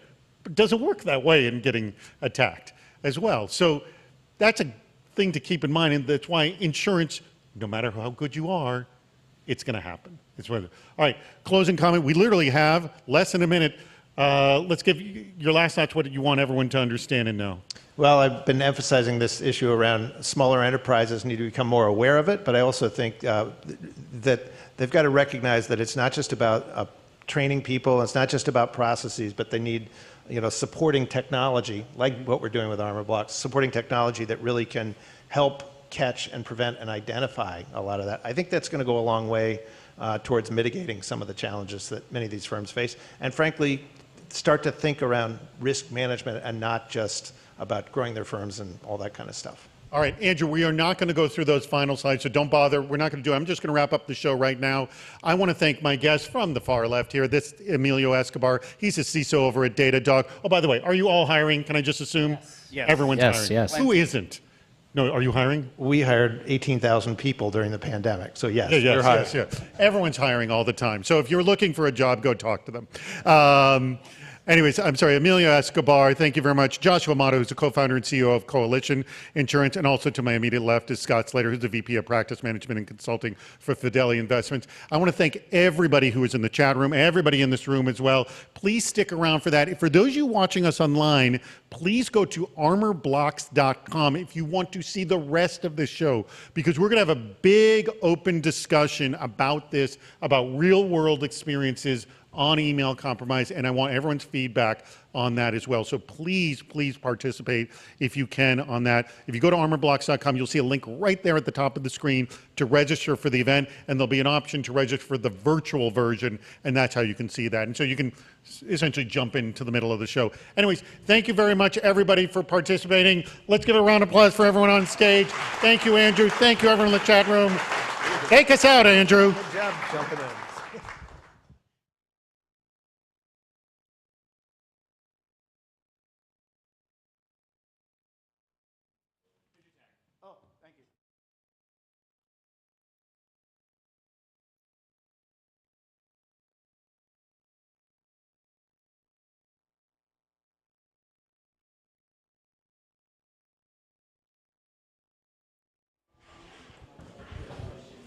All right, folks, stick around. We've got something really exciting coming up. We've got Rachel Tobac up next here on the stage. For those of you who don't know Rachel, she's a hacker and the CEO of SocialProof and SocialProof Security, where she helps people and companies keep their data safe by training and pen testing them on social engineering risks. Rachel was also the second place winner of DEF CON's Wild Spectator Sport. The social engineering captured the flag contest 3 years in a row. I guarantee you, you're going to have a ton of fun. Stay here, and she's going to be talking about the phishing contest that we had at Armorblox. Joining her, please, Rachel, come on stage. Put your hands together for Rachel, everybody. Thank you. Thanks, everybody. And joining Rachel is going to be Brian Johnson.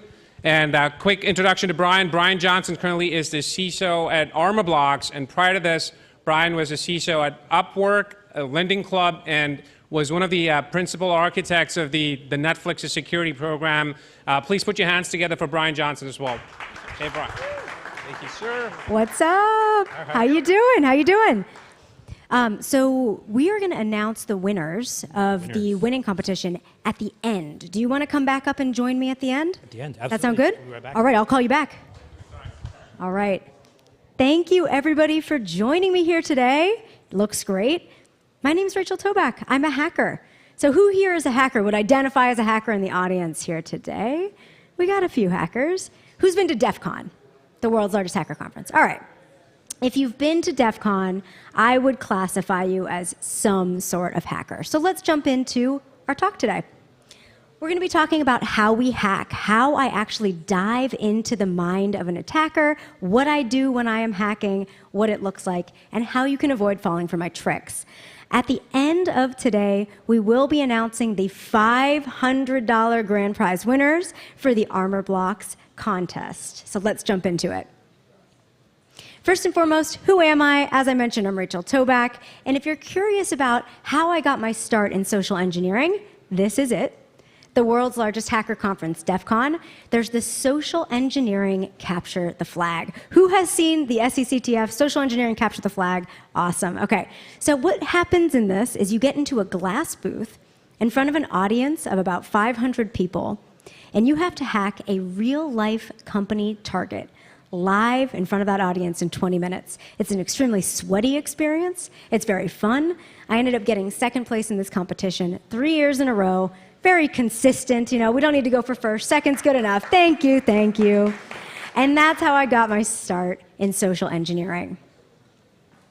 So let's jump into the stats. What do we know about social engineering? What are we seeing? So as we talked about today, there are not the greatest stats in the entire world. We're seeing that social engineering is increasing throughout the pandemic. We're seeing quite a bit of stress for folks, employees, throughout the pandemic. And we know from the research done by both Proofpoint and Google that phishing has increased pretty much exponentially during the pandemic. So we know from Google's transparency report, there's a 350% increase. Why would that potentially be? Hacking has always been a thing, so to speak. We have always seen phishing. Why would it increase during the pandemic? We believe this is because these criminals had access to legit jobs, which they lost during the pandemic. So they had to turn more to a life of crime.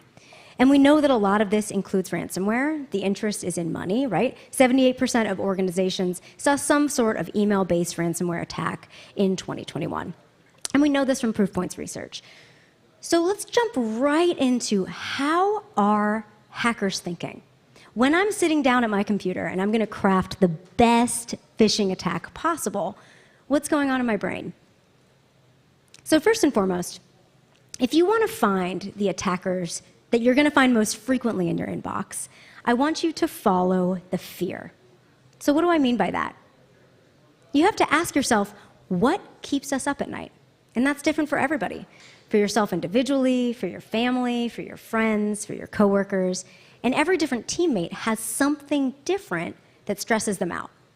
So it might be things like COVID-19 access to vaccines, booster, exposure notifications.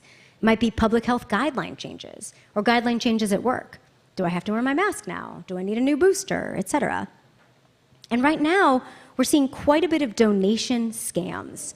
You can probably imagine, because of what's going on in Ukraine, the attackers are taking advantage of that. Now, when I'm hacking, I'm an ethical hacker. I do not use fear-based pretexts. I do not pretend to be someone who's looking for a donation. That stuff's horrible. So what do I do instead? I educate on that horrible, unethical stuff, and I talk about, what does it look like? How do we avoid it? The actual hacks that I'm doing are pretty much reward-based. Hey, do you want a free donut? Are you interested in a holiday gift for your company, et cetera? Just to kind of prove how it works so people get a good example without harming folks. But not all attackers are lazy. Some attackers leverage principles of persuasion to convince you to do things that you wouldn't normally do. But why would we fall for these principles of persuasion if we know that a hack is coming? The reason why we fall for this stuff, even when we know it's coming down the pipeline, even though we know we're going to get a scam in our inbox at some point, is because of these principles of persuasion that we cannot switch off. It is innate in all of us as a human being. Who here has read Robert Cialdini's book, Influence? Anybody? Yes, okay. So this book, Influence, is going to be telling you everything you need to know about the principles of persuasion and how they relate to psychology. Way back in the day, I actually have a degree in neuroscience. Used to work in a rat lab. That's what I did way prior to being a hacker. That's a totally different story, though. I'm going to be relating it to both hacking and neuroscience to give you a deep dive into how I'm thinking when I'm building my attacks. So we're going to go through the principles of persuasion here, starting with reciprocity. And then I'm going to show you a video of me actually leveraging them live to hack a CNN reporter named Doni. And I want you to really think about the principles of persuasion and how they relate to your life, because I will be giving out challenge coin prizes if you can figure out what you see in the video. Ooh, ah, it's going to be fun. So first we have reciprocity.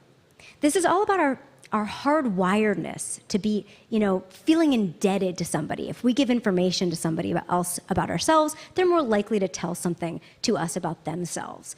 So let's say I wanted to hack DJ. I'm just going to pull a random person out of a hat, right? And I'm like, DJ, I need to figure out which operating system and version DJ is running so I can tailor my malware to work on DJ's computer. So what am I going to say? I have to figure out some pretext that's going to work. I might say something like, hey, DJ, I'm trying to get my talk link to work. I'm not sure why it's not working, what's going on here.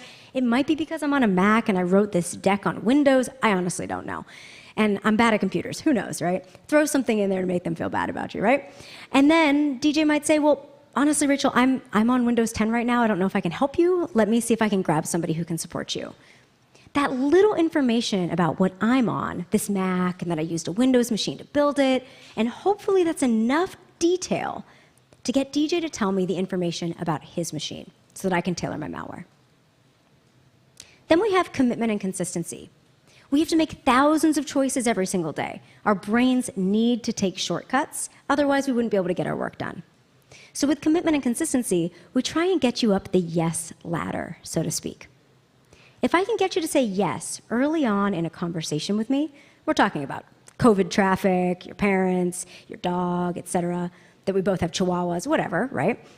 Further down the line, it makes it more likely that you will be committed and consistent to the choice that you are going to trust me. And it makes it more likely that you'll comply with any request that I have. Then we have social proof. Social proof is all about name dropping. Have you ever experienced someone really name dropping someone to you and you just instantly go, I have my guard up, right? I don't know why, but for whatever reason, I can't trust it. And that is because of social proof. We're very smart. Our brains know, even if we're not trained to look for it, I am nervous that someone is name dropping to try and build trust with me. So what do I do when I'm hacking? I might say, let's say I know DJ and Anon work together, and I need to hack Anon. I might say, hey, DJ, I just got everything set up over here. This is Allison over in IT. I just worked with Anon. It took like 2 seconds to get everything updated with the migration. Can you go ahead and check that out real quick? I just sent it to you over email. Pairing together that phone call with that email. And if those two people work together, and I can find that on LinkedIn in 30 seconds, right? Then it's more likely that if I name drop a coworker to that individual, that person will probably click. Because if they're like, oh, if Anon did it, then it's got to be trustworthy, right? We leverage the trust transference between the two people who work together in the office. Then we have liking. This one's pretty obvious. We trust people that we like. We like people that do things that are similar to us. These two people are mimicking each other's hand motions. This is something that we do with our mirror neurons in our brain. It's natural. We actually can't switch it off. You've probably noticed that if somebody uses a lot of emojis or exclamation points in an email or Slack with you, that you're more likely to be a little more exuberant. Or if they're pretty deadpan and they're not actually giving you a lot of energy, you might tone it down a little bit because you don't want to seem like too much, right? This is natural for us in our communication. But when I'm hacking, the way that I do it is not natural. I go out of my way to look up how do you speak, what phrases do you use, finding videos of you on Instagram, Snapchat, YouTube, what's the cadence and volume of your voice, so I can match you, so that you like me more, so that you trust me more. Then we have authority, another one that's pretty seemingly obvious. We trust people who have the authority to tell us what to do. Oftentimes, I'll pretend to be your boss's boss's boss when I'm hacking you, but sometimes I will flip the principle of authority on its head. I'll pretend to be somebody who has no authority at your company, a brand new individual, an intern, someone who's junior to you. And I might say, hey, I'm really not sure where I'm supposed to go. Can you send me the all hands deck or the wiki, or what am I supposed to be doing right now?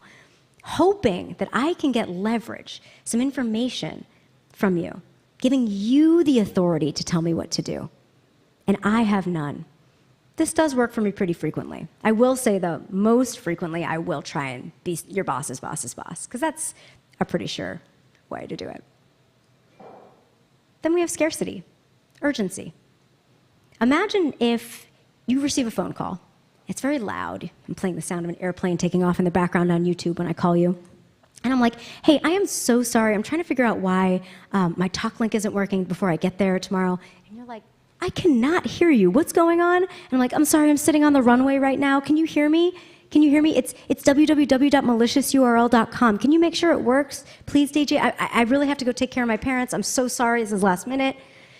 And you're thinking, what is going on here? This is so weird. I've never heard anything like this. This specific type of attack, where I try and catch somebody off guard, play a loud noise in the background, call them, couple that with a phishing attack, it works for me 50% of the time. That sounds ridiculous, right? 50% of the time, I play the sound of an airplane taking off in the background, and I can get someone to click a malicious link within 5 seconds. It sounds ridiculous. But if someone's trying to get you to speed up and do something quickly, that's a super good indicator that you're about to get hacked. There are very few indications in life where we have to do something within 5 seconds. Very, very few. It happens, but very few things are life and death. So how we communicate that back to our teams, that if someone's trying to speed you up, we have to pump the brakes, is essential. And a lot of times just showing them how it works, showing them a free YouTube video, which you're about to see, can be really, really useful for them understanding that. And we combine all of these principles of persuasion that I just talked about together with pretexts, who we are pretending to be. And a pretext is personal for each person. So I really develop it. If you're in customer support, it's going to be different than if you're in finance. And I want to walk through what it looked like when I developed pretexts for Donnie O'Sullivan. He reached out to me and he said, Rachel, if I give you no information, can you hack me? What can you do? What can you find? And I said, well, I don't know, maybe I could kick you out of your house, reroute your packages, change your health care, SIM swap you, steal your crypto. What do you want me to do? And he's like, well, none of that. And ultimately, we decided on something that felt appropriate. He didn't know what was going to happen, but he did know he was going to get hacked. So he spent his time anxious, nervous. The folks over at CNN were reviewing the contract like, is this going to affect us negatively? No, it's not. Just Donnie. And he didn't know what to expect. He's avoiding emails. He's not picking up his phone. But little did he know, I would never once contact Donnie during these attacks. And this is because there are 2 ways that I hack. Either I hack you by contacting you directly, or I hack you by contacting the services you trust directly, as you or somebody else in your family. In fact, this type of attack is increasing. And we know there was a 117% increase in phishing calls between 2016 and 2017 to call centers for fraud. And you might be thinking, okay, this is kind of an old statistic. What's the new stat? The truth is there is no new stat. This type of research is extremely rare. This is the only research of its kind from Pindrop. And so we actually don't know the incident rate of these types of attacks. But I do them every single week, so I can tell you a little bit more inside baseball about how they work. So what information did I need to be able to hack Donnie? This is it. Kind of a short list. Name, address, birthday, email addresses, and phone numbers. That's pretty much it. And you might be thinking, okay, well, Rachel, I don't post my phone number on the internet for all to see. I'm not broadcasting my email address. And hopefully you're not doing all of that stuff, but some people do. You might not be, but a data brokerage site might be doing that on your behalf. If you've ever Googled yourself and you saw My Life, PQ, all of these data brokerage sites pop up with your address, your full name, your addresses from the past 20 years, your parents' names.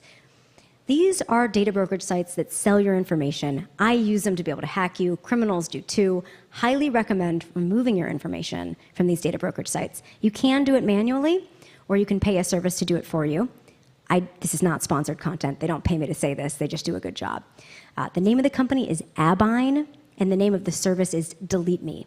They will remove your information quarterly from these sites so that I can't find it really easily and hack you, which is what you want. So now we're going to roll the footage. I'm going to show you exactly what it looks like when I'm hacking. And I want you to keep in your mind, I want you to first think about what principles of persuasion am I noticing in this video? They're pretty much all in there, so you can't really get it wrong. And then I want you to think about what pretexts you're noticing. So who am I pretending to be? There's one that's extremely obvious, you'll get it immediately, and there's one that's not so obvious. So here we go, let's roll the footage. You have stolen about $2,500 worth of hotel points. And worst of all, you have put me in a middle seat. On a 5-hour flight. Oh my God. And they just let you do it. Yeah. Them. So I am here in Las Vegas for two of the world's biggest hacking conferences, and for some reason I have agreed to be hacked. I'm meeting Rachel Tobac, who specializes in a special form of hacking called social engineering. And I'm very nervous. I feel like I know pretty much everything about you. I instantly don't trust you. So am I going to be safer today, thanks to you? You and every other customer will be safer today, thanks to what you're willing to let me do. Well, let's get started, I guess. Okay, so you want to assume that everything that you put on social media is public. Information that can be found in places like this can be used to authenticate you with different companies. Do you remember this tweet? Yeah. I used this to gain access to your current address. What? So what I did is I called up this furniture company right here, and I basically said, hey, we're gonna buy another one of these pieces of furniture, but I need to make sure that I don't accidentally have the wrong information on the account. And they said, no, I mean, you ordered something a while ago, but the thing that you ordered we shipped to this address. And yeah, I think I got his updated address, which is pretty scary because that happened in 30 seconds. I got your current address. I got your birthday from Twitter. I called like pretty much every business that he ever listed that he used on his Twitter or Instagram. What you have to understand is when you do that, I now know which companies you use, and I know which companies to call as you. What did you get from the boutique hotel? Your phone number and your email address. They gave you my phone number. Mm-hmm. So I'm gonna be doing these phone calls. I'm gonna be actually live hacking. So when I call, your phone number is gonna display on their caller ID. This is Donnie O'Sullivan. Who are you really? No, this is Donnie O'Sullivan. I can tell you my address, phone number, date of birth. Whatever you need to know to verify that that's really me. That's wild. I am on the road right now and I'm having trouble getting access to my internet, but I need to transfer points to my friend for a bridal shower. Hopefully you can help me out over the phone. I have all the information. I have 90,000, is that correct? So the first and last name is Rachel Tobac. Oh, they've been transferred? Okay, fantastic. They're gone. Thank you. Have a great day. Bye-bye. Are your points gone? They're gone. That is crazy. When you call this airline, it's going to be coming from my number. Yes. As you know, I have a flight leaving Vegas. I'll put you in the middle. I'm trying to do this like personal essay thing, so can you move me to a middle seat, kind of in the back of the plane? I know you probably don't get that request a lot. Oh, perfect. Okay, so it's a row right before the last row, and it's in the middle seat. Good evening, ladies and gentlemen. You're in the back of the plane, middle seat. I had an exit aisle. I know. He picked it up saying, Mr. O'Sullivan, how can I help you? If I was not sitting here with you and didn't know, they said, well, sir, you called up and requested this, I would flip the house. I think we all would. Okay, so this is the interactive portion of today. Dust it off, get ready. Which principles of persuasion did you notice? This is the prize that you will receive, a challenge coin. Ooh, saying social engineering champion. So again, it's very hard to get this wrong. They're pretty much all in there. Call out a principle of persuasion that you noticed in that video. What did you notice? I used to be a high school teacher, so I can stand here pretty much all day. It's a big part of my experience. Yes, scarcity. Come on down. You're getting one right now. They're kind of heavy, so I'm not going to toss them at people's heads. What else? What other principles of persuasion did you see? Urgency. Absolutely. I'm not going to chuck this at you. I'm just going to put it right down here, and then you can get it. Yeah. Anything else? Did you notice the tricky pretext that I used? So one, very obvious, I'm pretending to be Donnie, of course. The second one, did you pick up on what that is? Personal essay. What? The personal essay. Yes, okay, so I was pretending to be Donnie's fictitious wife, Maddie, who doesn't exist. I used that when I was contacting the furniture company. Very tricky, and it's very kind of subtle in there. I've got one more challenge coin. We're going to save it for the Q&A. So let's jump into it. The principles of persuasion that I used during that video. My favorite one is SocialProof. I was spoofing Donnie's phone number, and I had a voice changer to make it sound like I was calling as him. Just changing the pitch in many cases while you're spoofing the phone number is enough. And I had the knowledge of a previous purchase from social media to be able to gain access through a knowledge-based authentication system. So a lot of times over customer support, I'm sure you've realized, they ask you for things like your date of birth, your address, your phone number, and a lot of times you can social proof your way through that stuff just by finding things on social media. Then we had liking. I commiserated with the person on the other end of the line for the airline. I said, I know you don't get this request a lot, to move to a middle seat in the back of the plane from an aisle seat in an exit row. It doesn't happen. And the person on the other end of the line was like, I'm going to be honest with you, sir. I've worked here for 25 years. No one has ever asked me for that type of seat change. And you gave me a reason, but I still feel like you're trolling me. And we continued to talk and build rapport. And if you can build rapport and liking enough, they'll fulfill the request. Unless you have multi-factor authentication instead of knowledge-based authentication, MFA over KBA. I'm not going to go on a huge rant, but you get my tirade. Then we have authority. Something really sneaky that I do for the principle of persuasion of authority is I make a knowingly false statement on purpose to get corrected. So I said, hey, this is Donnie O'Sullivan. I have 75,000 points. Is that correct? And they said, oh, no, sir, you have 50,000 points. Is that okay? And I said, oh, not a problem. We're good. Hung up, called back. Hey, this is Donnie O'Sullivan. I have 50,000 points. They said, great. We verified your identity, both with that knowledge-based authentication question that you preemptively answered and with your caller ID, which I was spoofing, of course. Then for urgency, all I had to really say is, I'm trying to get these points to my friend for a bridal shower, and that was enough. It's not that urgent, but it worked. And so when I'm going through this process, I bet a lot of you are thinking in your mind, what do we do about it? Like, what do I personally do about it to keep myself safe? So the first thing is this phrase that I use called being politely paranoid. And that's just a fancy way of saying use two methods of communication to confirm people are who they say they are. We talked about that a lot in the panel that we just saw prior to me. Out-of-band request is another way to say it. If you use out-of-band requests, be politely paranoid methodology, so to speak, you're going to catch me 9 times out of 10. Because it's impossible for me to cover every single base at once. I have not hacked your email and your phone and your Slack and your Signal. I haven't done everything all at once, unless I'm a nation-state actor, which I'm not, obviously. And if you're thinking about yourself personally, I recommend that you remove the services that you use from your social media, because then I don't know who to contact on your behalf. Make it obnoxious for me. I don't know which airline you typically use. I don't know what has the most points. It's going to be annoying for me to contact one of them, and another one, and another one. And while you wait for companies to move out of the dark ages of phone call authentication, which, by the way, they are in. Can you imagine if you could log into your Gmail or your bank with your current address and date of birth? No. But that's how it works over the phone. While you wait for companies to move out of the dark ages of phone call authentication with customer support flows, I highly recommend you remove the services you use from social media. It's very, very useful. So now it's time to get into our top phishing trends. So let's talk about what we're seeing in the wild. We're going to talk about what we're also seeing in the contest. And then we'll talk about the winners. So the most common attacks continue to fall into these categories. Tech support scams.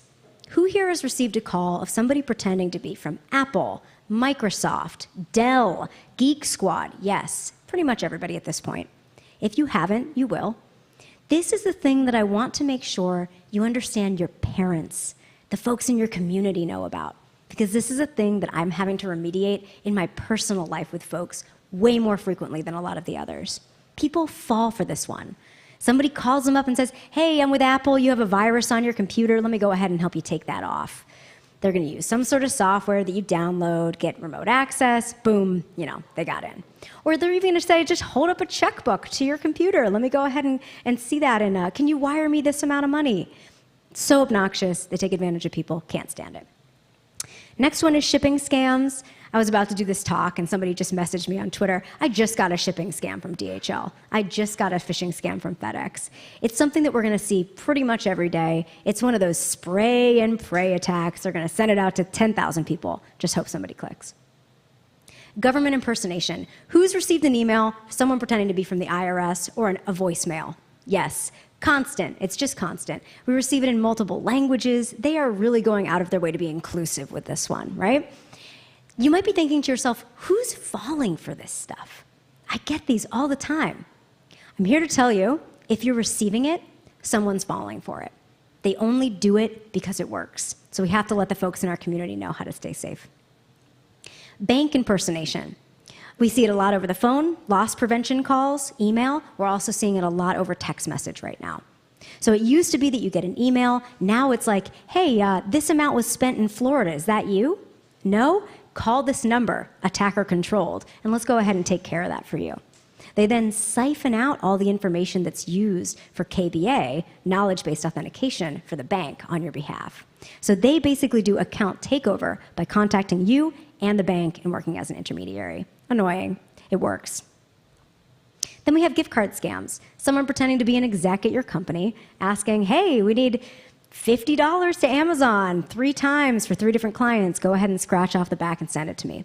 Again, we joke because it's so common and we don't think we'd fall for it. But this works. I know people every single day who contacted me and say, I fell for this. What do I do? And it's like, there's not a lot you can do. You're out that money. I'm so sorry. I can't remediate that for you. So it's really about making sure folks understand it and you have the email security tools to catch it. And then, of course, we have BEC, business email compromise. Kind of think about it in practice like coworker impersonation. That's functionally what I'm doing when I'm doing BEC. And it's extremely effective for folks in customer support and finance. And something that's really interesting that we found recently is this brand new research from Proofpoint's 2022 State of the Phish report. They found that 69% of the organizations that were the recipient of a phishing, a phone attack call, and they found that they would click on the phishing campaign much more frequently if they combined both the phishing attack and the email campaign. So this is something that we're seeing that's new. I've been doing this in practice for a while, not quite knowing if criminals were doing it, but it was effective in my pen test, so I was like, hey, you need to know how this works. The criminals have caught up. This is what they're doing now. And it's extremely effective in the case of social engineering. And this is something that we're seeing happening in the news. You might have remembered July 2020, the Twitter hack. Who saw Elon Musk's account, former President Barack Obama? At that time, there was like Kanye West and all those different folks are tweeting out what looks to be a crypto scam. People are asking themselves, do they all have no MFA on their account? Are all their passwords reused and found in dumps and credential stuff? Like, what's going on? But I was thinking to myself, you know what? I think this was an admin panel attack. Why did I think that? Because that's how I try and gain access when I'm hacking a company. So let's break it down, what happened. So we know in July of 2020, attackers sent out messages like this. Of course, I've blocked off the actual crypto scam. I think they made out with some $180,000 or something like that. Lucrative, but not that lucrative, to make that big of a splash. And this type of attack happened, of course, because they got access to the admin panel. So how did they do it? What did it look like functionally when they were going in and attacking? So the first stage in this attack, when they were hacking, is they had to do their research. What worries, annoys, or frustrates people at this target company? What am I going to talk about? What am I going to name drop? Then what they had to figure out is how they're going to spoof. What's it going to look like? What phone number are they going to use? What name? What's it going to sound like to the person on the other end of the line? So they had to change their caller ID to look like it's from Twitter and build a lookalike website that they would use to change your password and siphon out the multi-factor authentication code. Because their MFA did not match their threat model, these folks who have admin access, they need a YubiKey. They need like a hardware key because I can siphon out any code from you. And then they put it all together and they tricked. They called customer support, pretending to be IT support, and they said, hey, you got some work from home VPN issues, which of course they found on Reddit or whatever other site online. Let me go ahead and help you out. All you gotta do is you gotta change your password and I can get everything set up for you so it'll work while you're working from home. And people are so stressed out at the very beginning of the pandemic trying to transition to being at home that of course folks aren't using that second method of communication. And they fell for it. They were able to siphon out the password in real time, request a multi-factor authentication code, and gain access to the admin panel. So what do we do about it? I've said it before and I'll say it again. Be politely paranoid. Can you imagine if these folks had called up Allison from IT who was calling them, or texted them, or signal messaged them, Slacked, talked to them over DM. Hey, I just got a call from you. I want to make sure that everything's all set up before I go through it. And that person's like, I didn't call you. I didn't email you. That's crazy. And can we imagine if we had these protocols set up for people so that they can actually know, okay, it's not going to be awkward when I talk to them and try and figure out if it's legit or not. They're not going to be thinking I'm rude. It's a normal part of our everyday culture. And we have to have best practices upgraded, like limiting admin access. We know they reported it to Bloomberg that 1,500 out of 5,000 Twitter employees and contractors had the level of access necessary to make the changes during the attack. That's a huge attack surface. If I can call or email 1,500 people to get admin access, that's my lucky day, right? I'm just going to keep calling until I get it. So we have to limit that attack surface, detect abnormal actions with good security tools. And we have to have something like two-person sign-off. If former President Barack Obama is having trouble with his account on Twitter, it shouldn't be just one person that's helping him change his password or change his email. It's got to be two, or even more. And we should upgrade our multi-factor authentication to match our threat model. If you have admin access, if you're in the public eye, if you're an exec, you need to move towards hardware multi-factor authentication rather than app-based or SMS. It's just way easier for me to siphon and trick. So let's get into our Armorblox phishing contest trends and winners. Here are the trends that we saw throughout the contest. You want to come up here, Brian? Okay, let's come up. Let's talk about it. So we saw a lot of super, super good emails that people threw into our form here. And so do you want to say something before we move on? No, we definitely saw some good attacks, and I think it's even better. We saw from the panel before, we saw some good precursors in that panel, the things they're talking about, things that we saw that people put into us, right? So they set us up for the win here. They truly did. So one of the big things that we saw is tax spoofing and payroll and HR spoofing. We're seeing a lot of people who are pretending to be internal with some sort of financial gain, right? We saw a lot of social media spoofs. Hey, you're losing access to your account, right? I think that was some of the things that really generating scarcity. You're going to lose it now, and how are you going to get back to it quickly, right? So it's a good thing to see, that being used as a technique, right? Yes, you have 24 hours, your account's locked out. Things like class action settlement spoofs. That was actually one of the weekly winners that we saw. People pretending to be the normal emails that you get and saying, hey, go ahead and click here to submit your information. Be part of the next Apple class action lawsuit, right? Yes. It was misused here. Click here. Click here. Get free money, right? Yeah. Everybody wants to click that link. And the scary part is that this is what we typically receive when it's actually real. So how are we supposed to know when it's not, right? We also saw a lot of Microsoft email delivery failure emails. So the common stuff that you're going to get bounce back emails for. Hey, you have this number of emails quarantined or something like that. We also saw requesting board level access, medical records transfer, gaining access to documents that they shouldn't have access to. It was definitely good to see the medical records transfer. I mean, as we all know, medical records are some of the most expensive records on the black market to get a hold of, right? So it was a good attack vector. Super good attack vector. Scary stuff. So now I want to announce the first winner. So here we have the first winner, the grand prize winner for the trickiest general phishing pretext. Would you like to read out what we have here? We have trickiest general phishing pretext at shiny_buttons. Woo! Congratulations, Shiny Buttons. This one was a payroll ADP notification administrator email. So just high level, your new direct deposit account has been successfully modified. Your next payment will be deposited into the new account. The pay statement has been changed, et cetera, et cetera. Totally terrifying. Right, and one of the great things about this is the attack was on a general email alias. Right. It went to multiple people. So we've been talking about one-to-one parity with email addresses. This is a one-to-many. Right. It's even better for people like you. Yeah. You just have to send one, and there's maybe hundreds of people behind that one email address getting attacked. Exactly, which is really useful for me. And then we have the next winner. Can we get a drum roll, please, for this one? This is the next winner. We have the most convincing role-based Spearfish winner is Ross G. And Ross is actually online right now. I know that because he messaged me. Hello. You have won $500. So Ross's grand prize winning role-based Spearfish is subject. Can you open this link to HR at the company from the executive with a lookalike email account?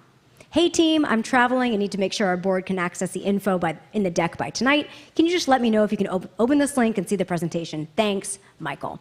Casual. Cannot be a more real-to-life right. email. You know, it seems casual, exactly. seems quick, has a little spontaneity to it. Yep. Right? May even be timed with a board meeting coming up, something that's easy to find out for a public company. Exactly, and you want to keep it casual with some of these things because a lot of times your execs are not going to spend 40 minutes writing an email, right? It's short. Hey, share me on this thing. So congratulations to Ross and Shiny Buttons for winning $500 and all of our other weekly winners with Armorblox. It was awesome. Round of applause to everybody. Congratulations. Woohoo! And I'm going to wrap it up here. And then you want to maybe come back up for Q&A if we have some time? Sure, absolutely. Okay, that sounds good. So we're wrapping it up here with our phishing mitigation recommendations. What do we do about it? How do we stay safe? So there's a lot of different things that people talk about with staying safe. We heard it in our panel. I'm going to recap it here again today. But we have to make sure that we're using both the human element and the technical security tools. Because even if humans are trained, and that's what I do every single day, they can still make mistakes. Humans are fallible. They need technical backups. So we have to be politely paranoid and use two methods of communication to confirm that people are who they say they are before giving access, wiring $100,000, et cetera. And we need the technical tools to back people up in case they make mistakes, like a password manager to avoid password reuse, which is one of the easiest ways for me to hack you. Good multi-factor authentication that matches your threat model. That's the hard part. We need good patching, so I can't exploit a known vulnerability on your machine. Good spam filtering, block lists, email security tools. And we have to limit admin access so you don't have a huge attack surface and I can contact 1,500 people at your company to get admin access with those creds. And we have to work on our work machine and do personal stuff on our personal machine. You will be extremely surprised the amount of times that I can hack a company through the personal emails of the folks that work at that company. Because I got the Gmail up there, and I can use a whole host of other pretexts that are way easier for me to use with a personal attack than a work attack. Because with work, you just contact a coworker and say, is this legit or not? With personal, they're like, coupon to H&M, I'm in, right? Much, much easier to attack. So all this to say, these times are extremely hard, but hopefully the steps we've talked about today make cybercrime at least a little bit harder. And if you're a nerd like me and you want to read about all the sources that I've talked about today, please do take a screenshot, picture, whatever works for you. And I think we have maybe a minute for Q&A if we have a few questions. What do you want to know about? We have a question right here. You have a mic coming to you. What do you think about automating? So how much time do you spend, like in an example with that reporter, right? Yeah. How many person hours are spent calling all these companies, digging through their social medias, doing this work, right? That is a significant amount of effort. Yeah. And in the age of AI, we know that there are all sorts of tools that are now automating very complex tasks. And so the automation of that at scale, and what do you think that's capable of, and where are we? Yeah, I actually tend to do a lot of this by hand because I like doing the OSINT, the open source intelligence, combing through social media. There are so many open source intelligence OSINT tools that use AI and comb through it for you. I believe that we will see AI start to make those phone calls on our behalf as attackers in the next couple of years. That's something that is particularly terrifying to me because you can say, if you see the following pieces of information on OSINT, which airline they use, which hotel they use, what their email address is, then create the following pretext. Something related to HR, something related to their airline miles expiring, et cetera, et cetera, et cetera. And then that can just be fired off based on that pretext in OSINT. That's not what I'm doing. I'm sure other attackers do it. I tend to do it by hand. And you asked me how many hours it takes. it's different for everybody, depending on how much information you have online. Typically, it'll take me like 5 to 10 minutes to write one pretext, like a couple hours to write many. And if I really want to dig deep and I have to steal a lot of money from you and show that to you, then that's going to take me like a week or so. Hopefully that's helpful. Yeah. I think we are out of time for the rest of questions, but thank you so much for listening, and hopefully you learned a little bit from a hacker.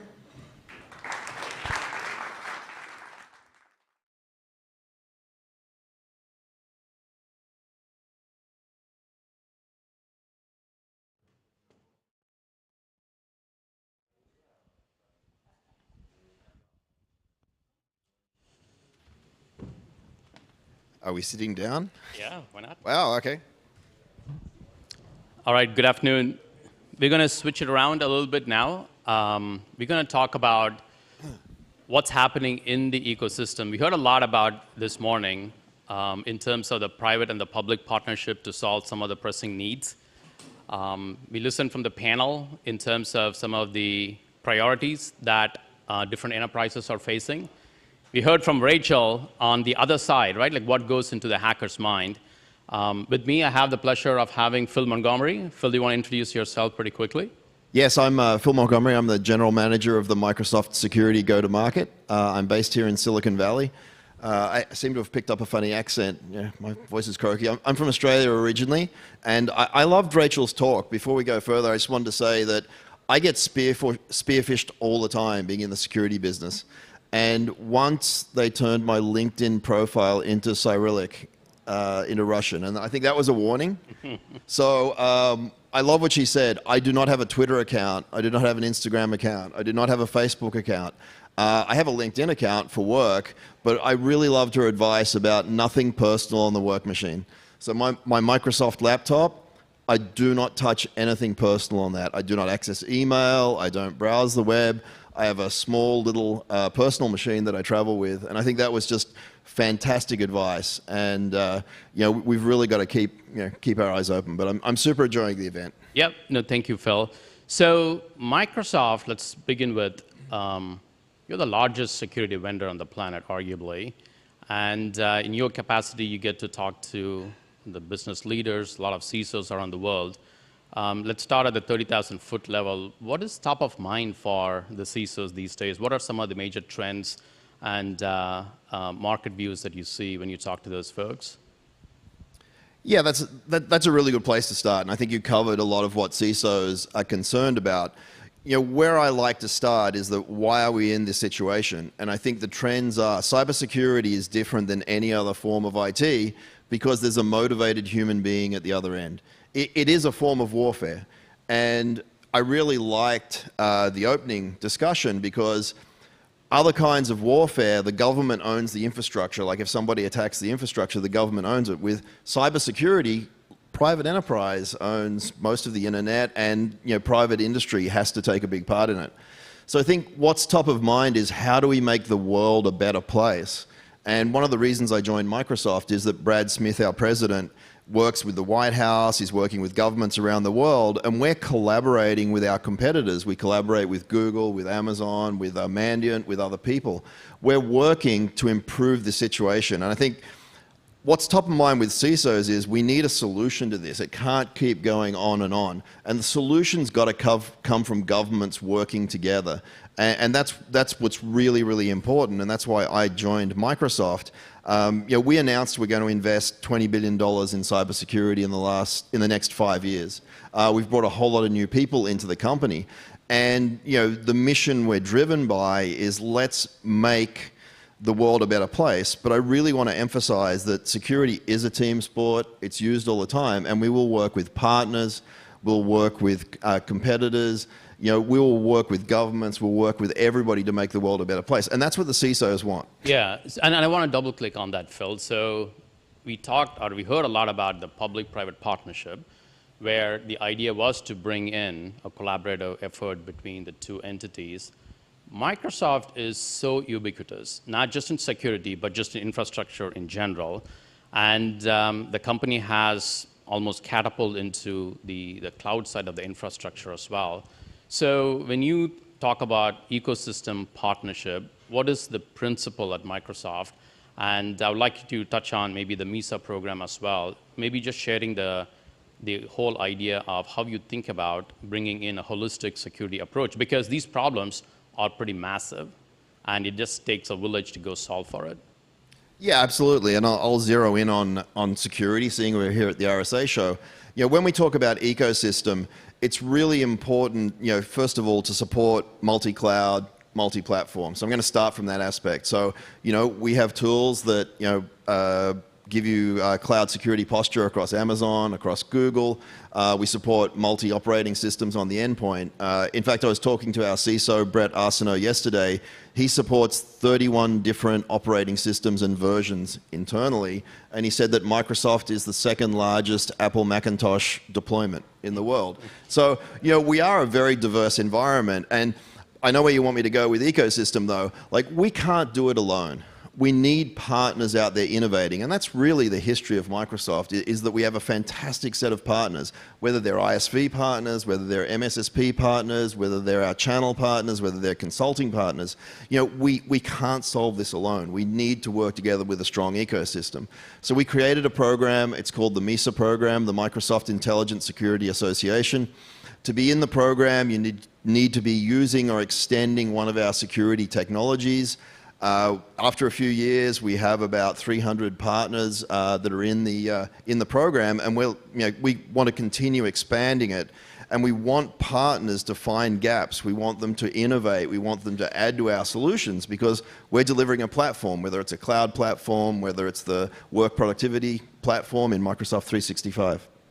And I can definitely, on the behalf of Microsoft and the Armorblox partnership, I can vouch for it, which is when we look at the different infrastructure that's available, one of the key value adds that we bring in is because of the capabilities that we are able to integrate with the Microsoft ecosystem. So I know when Scott, you touched on from Fidelity's perspective, when you think about advising the clients, a lot of it stems from the fact that it's hard enough to understand the footprint of the risk, and let alone how you go about mitigating it.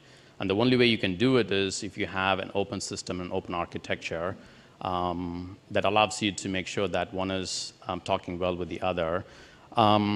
Let's go back to the comment that you made, which is you talked about the multi-cloud and the fact that as the world kind of evolves into a cloud-based architecture, definitely we are talking about digital communications here. And I think we can all attest to the fact that people have kind of moved away from on-premises to a cloud-delivered email solution, and Office 365 and others.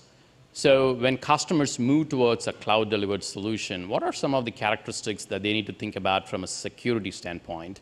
And I have to assume that Microsoft pretty much holds the leadership in that market. So what are you observing from your clients and customer conversations on that front? Yeah, I think any cloud migration, you have to start by planning it carefully. You need to see how is the attack surface changing. When you've got a server on premise and you're protecting it with firewalls and things like that, when you move to the cloud, where is the API access? I think the previous speakers were talking about that your attack surface changes. So how are you going to understand that surface? How are you going to protect it? I think some things to consider, security really starts with identity. Identity is the new perimeter, and you have to have strong identity. You have to have multi-factor authentication. You want to plan everything, and then going back to the cyber insurance discussion, you want to make sure that you integrate the cloud platform into your tabletop exercises, red teaming, blue teaming, purple teaming, all of that. So, it's a change, but a lot of the same principles apply. Okay. So red teaming, blue teaming, making sure that we carry on some of the best practices that we had from on-premises to the cloud, and making sure we're thinking this holistically, right? Now, when we talk about the infrastructure moving to the cloud, let me maybe pivot a little bit from email and the services to the infrastructure most of the security operations team are used to, which is the SIEM. Traditionally, what happened was you had a whole bunch of infrastructure on premises, and then you would just put that into, 20 years back, it was a database, then it was a SIEM tool, and all the different fancy terms. But even those are now moving to the cloud too. Even the analytics and how you collect the data, how you do warehousing, et cetera. And I know Microsoft with Sentinel, you're making a push towards that, which is even getting the infrastructure to be cloud delivered. So it is not looking in terms of silos from email or from endpoint or from network, but bringing it all together into one coherent system. What I think the audience would be interested is, one, how practical is it? It kind of feels and hears nice and good, but how practical is it? And in terms of adoption, what are you seeing in the market? Well, there's so many ways I could answer that question, and I think starting as a security analyst many years ago, you'd pull up the log files and you'd page down through the log files, and you're using your brain to look for things that don't seem quite right, and you're trying to join them together in your brain, and pretty obviously that's not scalable. So one of the fastest growing markets is the XDR SIEM market, and what we're trying to do is pull all those signals together. We're trying to pull telemetry together and then apply threat intelligence. We want to see weak signals, we want to correlate them, and most of all, we don't want a lot of false positives. So I think this is where AI comes in. I mean, AI is automating human actions, human intelligence, but we also have to make sure we've got those right signals coming in. I personally think it is the future of security, that we, as we get all this telemetry, as we get all these signals. I was deeply involved in the SolarWinds discovery. I was at Mandiant when it happened. I remember when Kevin Mandia set up the weekend call, he said, we've been hacked, and we didn't know what was going on, but a SIM tool was key in us understanding what was going on at that point. So, no matter what SIM you use, it's the future of where we're going, bringing that all together, applying the threat intel, using AI, and then obviously we want automation. We want to automate as much as we can, and then surface the things that we really need to look at. I want to make a really important point. SIM is a tool, and we have motivated human beings at the other end. Ultimately, we need we need to respond to them with people. We need security professionals, like expertise working with technology, working with AI, working with software. That's the future of security. Wonderful. And I knew that we would eventually get into AI. This conference, I'm sure every track that you get into, there's going to be some mention of AI into it. But what I wanted to get your perspectives, Phil, is where is the difference in terms of what is real and what is not real? And let's bring the scope towards maybe the conversation or the trend or the topic of this hour, which is around email communications, digital communications. I saw some stats that Microsoft analyzes over 1 trillion data points. Is that right? Or is it 1 billion data points? 24 trillion. 24 trillion? Okay, thanks for the data point there. So what are the top 3 trends within AI that you feel strong about, where things were just not possible maybe like 3 years, 5 years back, but given that we are able to analyze data at scale, 24 trillion of them, like what have you seen that has given you the aha moment? You give me the tough questions today. I have to think about that one. The way I would answer it is, look, AI is a tool. And let me give you an analogy. Tesla does not say they have AI in their car. They have a self-driving car. So when we think about AI, it's a tool. It can't do miracles. But what it can do is process massive amounts of information, and it can look for patterns that a security analyst scrolling through a log can't find. So, I think, look, obviously we're a big player in AI. It's very, very important, but also we're a huge player in getting those, indications of compromise, of understanding what's going on in the dark web and feeding that into the system. So I think that's the best way for me to answer it. You can probably tell me more about AI and email in particular. We are definitely, bullish about the capabilities that at least we are seeing in our interactions with our customers. So when we think about how we complement, and I'm going to be selfishly here promoting what we do here a little bit on Armorblox, is the context and the content that we are able to match in on. If you look at the what I would call the legacy way of looking at cybersecurity from a digital communications perspective, you had a historical database against which you compared an incoming email. But I think that for the very first time, we are able to get to a point where every one of the email that comes in, you can run those heuristics, analytics in real time to really pick out what is malicious or not. To me, that is just mind-blowing, right? And that's only possible when you have the right architecture, which is cloud native, and it's got deep AI models to support those. So I know it's kind of a narrow bandwidth in terms of where we think customers are really benefiting in terms of moving their security posture forward. And I can only imagine if you can solve this for one slither of the communication from email, what is possible when you also apply the same principles to the endpoint, to network, to the cloud apps, so on and so forth. So we are definitely bullish about it. And what I would definitely second is for AI to work, you don't need just good data, you need data. You need both good and the bad data. And the fact that we are able to do that in a cloud-delivered architecture is just absolutely amazing. I want to maybe just conclude our quick talk here, looking at if you were to present to the CISO or the SecOps team in any company, mid, small, large enterprise companies, what are the 3 things that you're recommending that they take care of in the next 6 months, in the next 3 years? Yeah, and let me add on to the last point before I answer that question, is that, and this is why exactly we have the MISA program, is that we can have Armorblox, who's a fantastic member of the program, innovating and adding value. And that's what we want, hundreds and thousands of partners doing this in every area. We have our own projects that we're working on. You're right, AI is everywhere. That's what we want to see happen. So thank you for being a MISA partner, and it's why I'm happy to be up here working with you and helping as much as we can. I think on the second thing, I think the things you would advise CISOs would change, but a lot of it stays the same. I think, first of all, attackers don't break in, they log in. And believe it or not, there are people that still don't have MFA deployed. And it was the Colonial Pipeline was a contractor's machine that didn't have MFA on it, I believe. And, so, just do the basics. Train your employees and, conduct best practices. And I'm a huge believer in red teaming, blue teaming, tabletop exercises. You have to continually be trying to break into your own system. You really do, because people will find the gaps. You can get too close to it. I think one of the first speakers said that you can get too close. So I think that's really important. Wonderful. To recap, make sure that you have MFA turned on. The basics. The basics, right? Make sure that you have a well thought out training program for your employees. And 3, continuously test your security posture to make sure that you're breaking your own rules and policies. Yeah, and there's an important point there. It's okay to fail a red team. Yeah.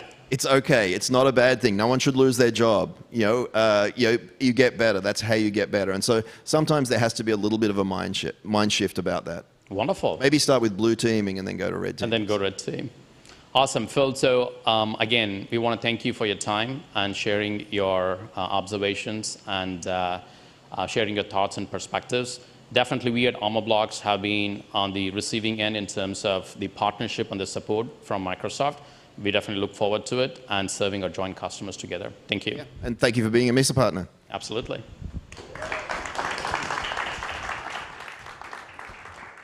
Thank you very much. Thank you. I'm going to wrap just with a short right now. Not that now, I know this is a group of 5 over here. This is the starting team that's going to be filling in for the Warriors later. 6, you are the 6th man in either. I invite you to come on over this side because we can't see you on the cameras when you're way over here, and we'd love to get your participation in this. We have been talking, as you know, a lot about business email compromise. I would also ask my more chatty friends who are in the back, who I know will have opinions on this, to come up front, all of them. Victoria, come on up. Please come up front. And I'm also just going to ask a bunch of you just to participate. We also have a couple of microphones that are going to go. Here's one right here, and maybe there'll be a second one. But we'll start with this one as well. All right. I'm going to ask this question open. If I don't see hands, I'm going to just start talking to some of you directly. And I want as many voices in this conversation as possible. Thank you for coming on over. Come on over. Come over. All right. So here's what I hope this discussion is. Real world experiences with business email compromise. I'm going to start with you, Jim. Can we get a microphone over to Jim right here? All right, Jim, thank you so much for coming here. I'm going to keep it open-ended. What has been your real world experience with business email compromise? One word, hafnium. Hafnium. It was what happened to Microsoft's Exchange platform last year, beginning of March.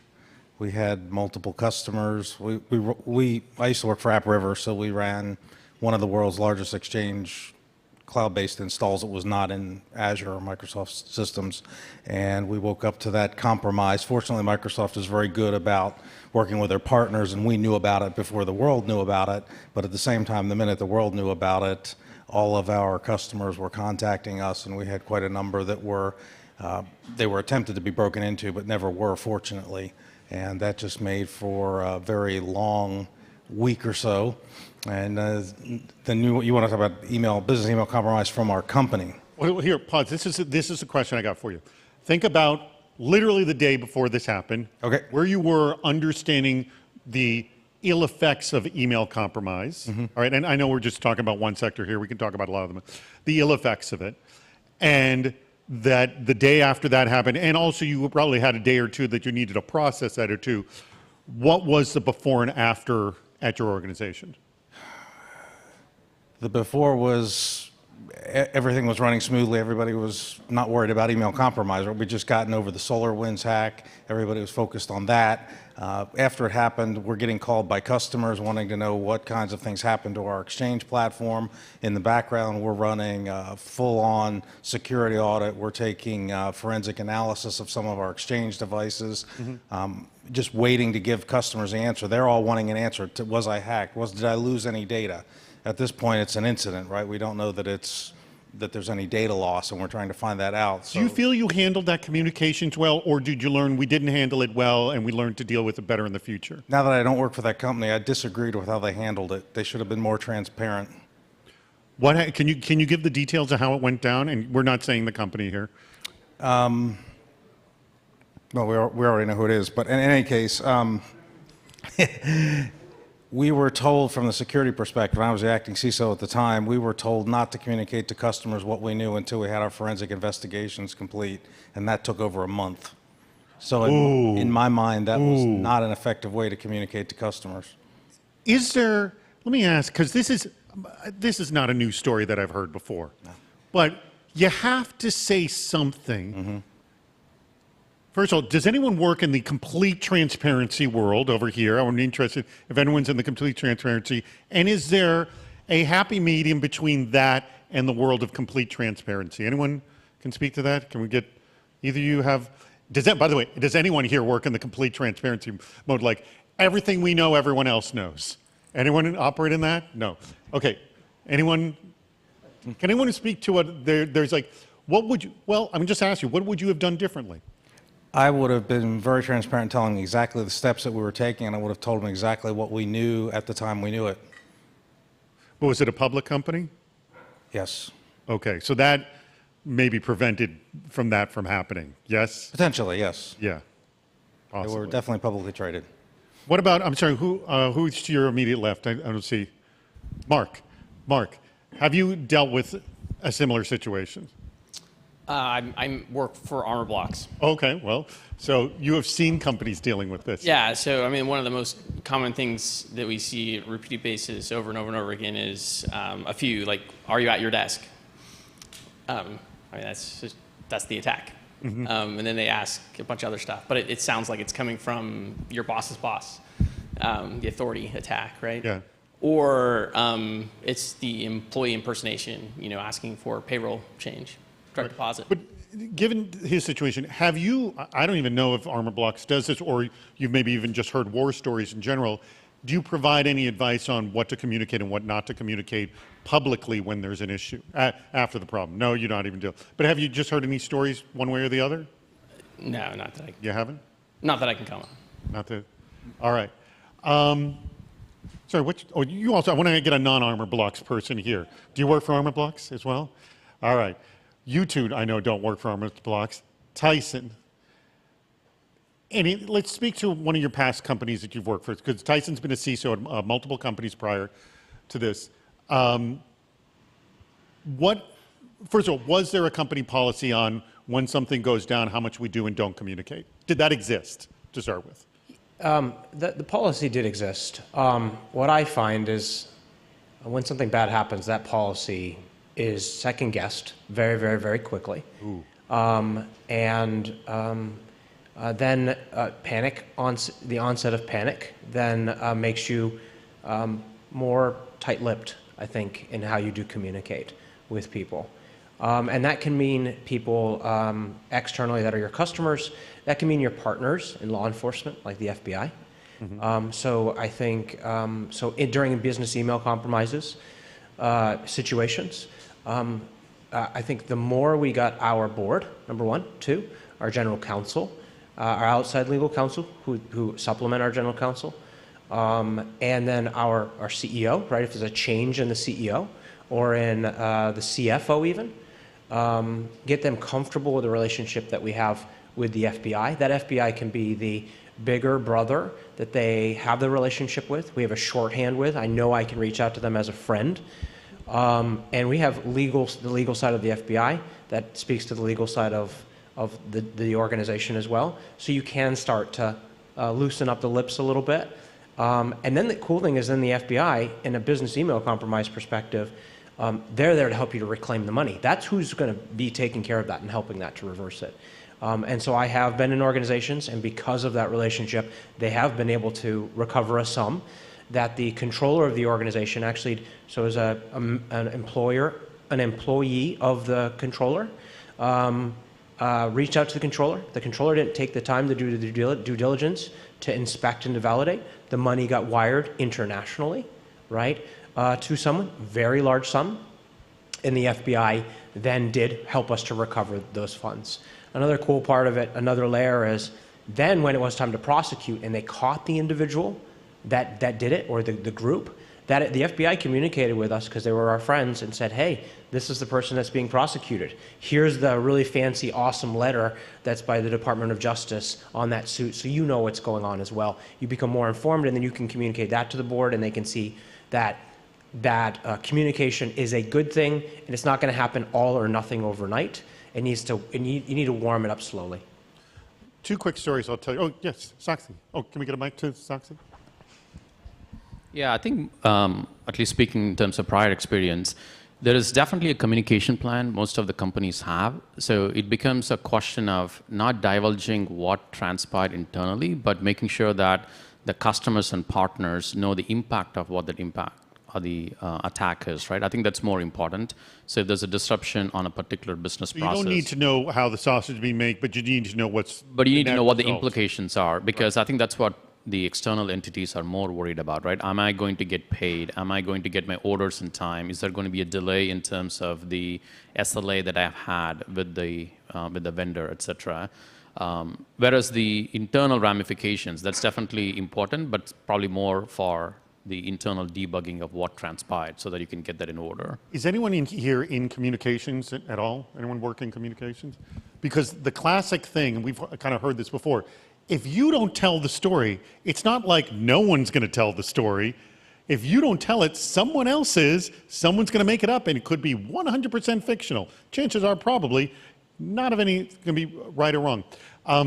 So a couple of stories, and I'll just start with one now, and I'll bring up the other. One of my co-hosts, Andy Ellis, who was the CISO at Akamai for 20 years, he has a great tip on how they deal with crisis communications in a situation like this. Their whole thing is have the communications ready at the time we're going to make the decision. So the idea being, you're going to write up the press release that announces issue X, what happened, yada, all the information. That's going to be written up before we have the meeting. It's not like we're going to have the meeting, are we going to do this or not? Okay, write the communications up, then we're going to review it, yada, yada. No, that gets written before you even have that meeting to decide it. And the whole meeting is release it or not. So, there may be a lot of things written up that never get released, which I thought it was interesting. Has anyone ever done that here?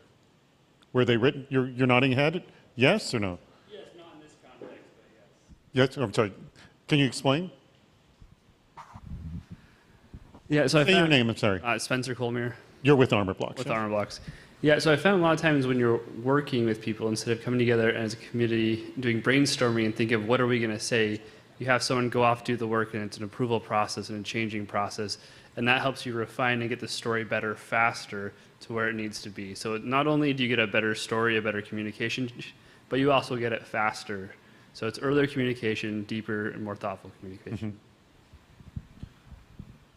So the other story that was interesting, and I'm gonna give a sort of a bastardized version of this. This was one of our What's Worse games on CISO Series podcast a while ago. It's a true story, and there's two scenarios that we threw up. Was you have a compromise, someone's account's been compromised, they are actively siphoning both money and data out of your company. It's happening now. You could shut down their access immediately and just stop them. The negative of that, going to what you were saying about the FBI hasn't been able to track this person yet. So if you shut it down, you will shut down the bloodletting. But you will also not be able to know who this is, and the FBI won't know as well. So I'm going to ask everyone in the room, what's worse here? Shut it down to stop the bloodletting, or let it keep going so the FBI can hopefully track this person and identify and be able to deal with it. Which one thinks situation A, cut it off, is worse, or situation B, let it keep going, is worse? A? How many people think A is worse? How many think B is worse? B? B? Some of them no, not vote, because you don't want to even have an opinion on this subject. The true story is, this happened up in, I believe, in Seattle, and again, I'm working off of memory right now, but the situation is they let it go. They actually, I mean, I can't imagine the amount of heartache you're dealing with watching data and money go out as you could have stopped it, but you're helping the FBI, and they did actually, FBI actually catch the person in the end. So it was actually a good net story in the end. But man, that's a super, super tough decision to make. So tough, people didn't even want to answer the fictional story that I threw out here to them. I don't know about how much if they recovered all the money, but the fact that they let it go, wow, that takes serious. Yes, Tyson. Oh, can we get a mic to him? I think when the question is an A or B, it makes it very difficult. Yeah. I think it makes it easier if you look at some scenarios, right? Your company is in this position in its maturity curve, or this is your annual revenue, right? And this is your profitability. How have you recovered in the past from similar things, right? If you had a lawsuit against your company, it was a similar size, how would you deal with it, right? Those types of things. We have to understand this is about risk, right? This is a very similar scenario.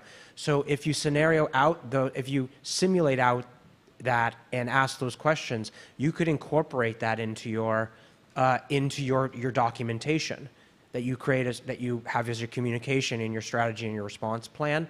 And then it's not A or B. It is A1, A2, A3, A4, or B1, B2, B3, 4. So I think for me, a majority of the time, it would be scenario A is the one I would support. It would be the continuing to keep it open and work with the FBI. But there would have to be a lot of things that would be in place beforehand to allow me to be comfortable to advise an organization and convince a board and an audit committee, right? And if it's a family-owned business, or if it's shareholder held, or if it's whatever it may be, there's going to be differences there as well. Yeah, that was a tough call to make, and they were very, very fortunate on this. All right, we only have a few minutes left here, and I'm going to actually, is there an issue that we haven't addressed in any of the things came up? I'm going to ask it two ways. An issue we haven't addressed, or B, something was touched upon, then you would dig down deeper. Anybody have something they want to throw? Three? Yeah, go ahead. Darren? Yes, Darren. So on the information sharing side of it, there's the shareholders, the customers. There's also the ecosystem that we don't often think of. So whether you're laundering the information through an ISAC or you're sharing it directly with the government, your experience can impact the security decisions of other organizations. So keeping in mind that you can do that anonymously, you can do that directly with the FBI, CISO, a number of different partners locally as well, I think is a critical part of that conversation. And then when you're making those communication can you get decisions. into details? Do you know how you work with local organizations on situations like this? Yeah, I mean, there are fusion centers, law enforcement fusion centers. There are... so where you could essentially do tabletops? Well, you can do tabletops with CISO, with fusion centers to work through some of these issues. You can also do those internally using different playbooks that are out there publicly. But getting the right decision makers in the room to understand what decisions need to be made. A lot of times what happens when you do those exercises is that it's the IT folks in the room, but there needs to be a business decision, to your point earlier, at the end of the day, or a risk decision, and the right people aren't in the room for that conversation. They're not included in the planning, right? Right. So how far are you willing to share information to help the ecosystem? Do you have those established relationships already? Are your lawyers comfortable with it? Things like that. Has anyone had a good tabletop experience where they actually learn something about how they deal with issues like this? Like when it goes down. Anyone speak? Dutch, you have an experience? Hey, Dutch Schwartz. Yeah, no, just +1 both. I mean, so when I saw it go well, it was when I walked in and we had the FBI's contact agent's card taped to the whiteboard. That's when I saw it go well, right? So we were involved in InfraGard, we were involved in a center, right? And we exercised not only the sort of the technical aspects of how would that attack play out and what would we do and sort of scenario plan that, but to Tyson's point, if it's a do or not do, that's actually one decision, right? That doesn't help you. It's good if, like when we're doing a show or a game, right? But it's way more nuanced than that. And so you have to plan that in advance because you don't want to do it once you're in the crisis. That's the worst time, right? Because it narrows your thinking. You make decisions poorly. But it went well because we knew the people, we had habitual relationships, right? So it wasn't even just, oh, we should call this phone number. It's, I'm calling Susan. I'm calling Sanjay. Like, it was people that we knew in the organization. So that establishes a trust level. So when it was uncomfortable, when you were in a rough situation, you were communicating with somebody you already knew. Yeah, and we had the executive team, not just the technology team, was involved. And he hit all of this. Inside counsel, outside counsel, who's going to do the press release, who tells your partners, who tells the ecosystem, who gets on the ISAC, right, to tell everybody else. Yeah, I mean, Jim, at that company, had you done any tabletops before? Here, I'm sorry. Wait a sec. Yeah, we had done tabletop exercises quarterly, and we're working through each of the different services, including. So do you think like the tabletops were like all thrown out the window when this happened, or no? No, I think what happens is people didn't plan for the scenario deeply enough. They didn't realize how detailed they need to be in their planning process for a breach and have those communications ready. They didn't think it. They didn't take what we recommended from the security perspective seriously. And then when it did. When it did happen, then they just weren't ready to communicate quickly. Mm-hmm. So it's critically important to have that stuff written ahead of time, at least from here's the key areas that we want to communicate. Now let's fill in the blanks based on the scenario. All right. A few gentlemen right up here in the front. Who are you? I'm sorry, I can't see your badge. Ben Murdoch. Ben, oh, you're also with Armorblox as well. Ben, I just see you scribbling notes. What has... what has been your experience? I mean, my experience is a little different. I'm from the NLP community. I work on the AI stuff that's behind Armorblox, right? And when we're thinking about these kinds of attacks, it really gets me thinking about when are things going to get worse over the next couple of years, right? And we look at trends, and we look at the new kinds of technology that's coming out right now from the AI community. Points to new types of models that can do generative stuff at scale, right? And I think people are going to be sitting down at a tabletop needing to know about the new kinds of things that are coming, right? And what does it mean when every single little templated attack that we see today is targeted and customized and personalized to individuals, right, at scale? And yeah, I think that the way that we're thinking about problems need to change, and that people need to get a little bit more educated on what the cutting edge is right now, because it's going to cut So. Yeah. May I ask what your name is and who Sure. you're with? Yeah, my name is Amrit. I also work for Armorblox. Okay. And I mean, kind of similar to Ben, I'm a developer, but I don't work as much on the AI side. But yeah, just to not to be a broken record, but kind of going off of what he says, the reason why we keep building things, we keep doing new things, is because the nature of these attacks are always changing. So constantly we're trying to think of new ways to identify different kinds of threats, different kinds of things that we can build on to identify a larger percentage of these ever-growing attacks. All right. By the way, I'm trying to see if there's any more armor. Are you Armorblox in the back? You're not? Who are you with? You do independent consulting. Do you mind if I ask you a question? No, you don't mind. I don't know. Yes or no? What's your name? My name's Greg. I don't mind if you ask, although Okay. I may not have a good answer for your scenario, but go ahead. We're going to find out in just a sec. You do independent consulting. Does this issue come up? Email compromise? I got to assume it does, yes? It has at least one company I've contracted with, but I wasn't involved to a degree where I can really, speak at length about it. Okay. All right. Okay, no worries at all. All right, so I'm going to wrap this up. I want to thank everybody for coming. I know this has been there's a lot that goes on at this event, and it's information overload. But I hope that what you got out of today with all the speakers today, such varying viewpoints from social engineering to insurance to finance to managing teams to people dealing with tabletops and communications. I think we all learned something. I know I did. And I just hope you kind of take this information back to wherever your office is and your communications and conversations with Later here at RSA. Please share. It only gets better. And I got to thank Armorblox for having us do this. So thank you very much.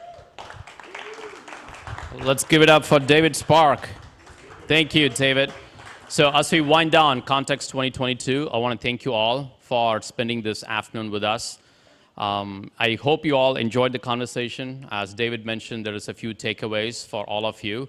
Don't feel shy to come out and reach and have a chat with us in terms of what we can do to help you in your cybersecurity posture. There is a little bit of a networking time between now and 5. I know RSA starts at 5 p.m. Later this evening. Most of you are probably headed there. And Armorblox has a presence there too. We have a booth. It's booth number 3317, and it's located in the north center of Moscone. So we look forward to seeing you all there. And again, thank you, and have a great rest of the evening. Bye.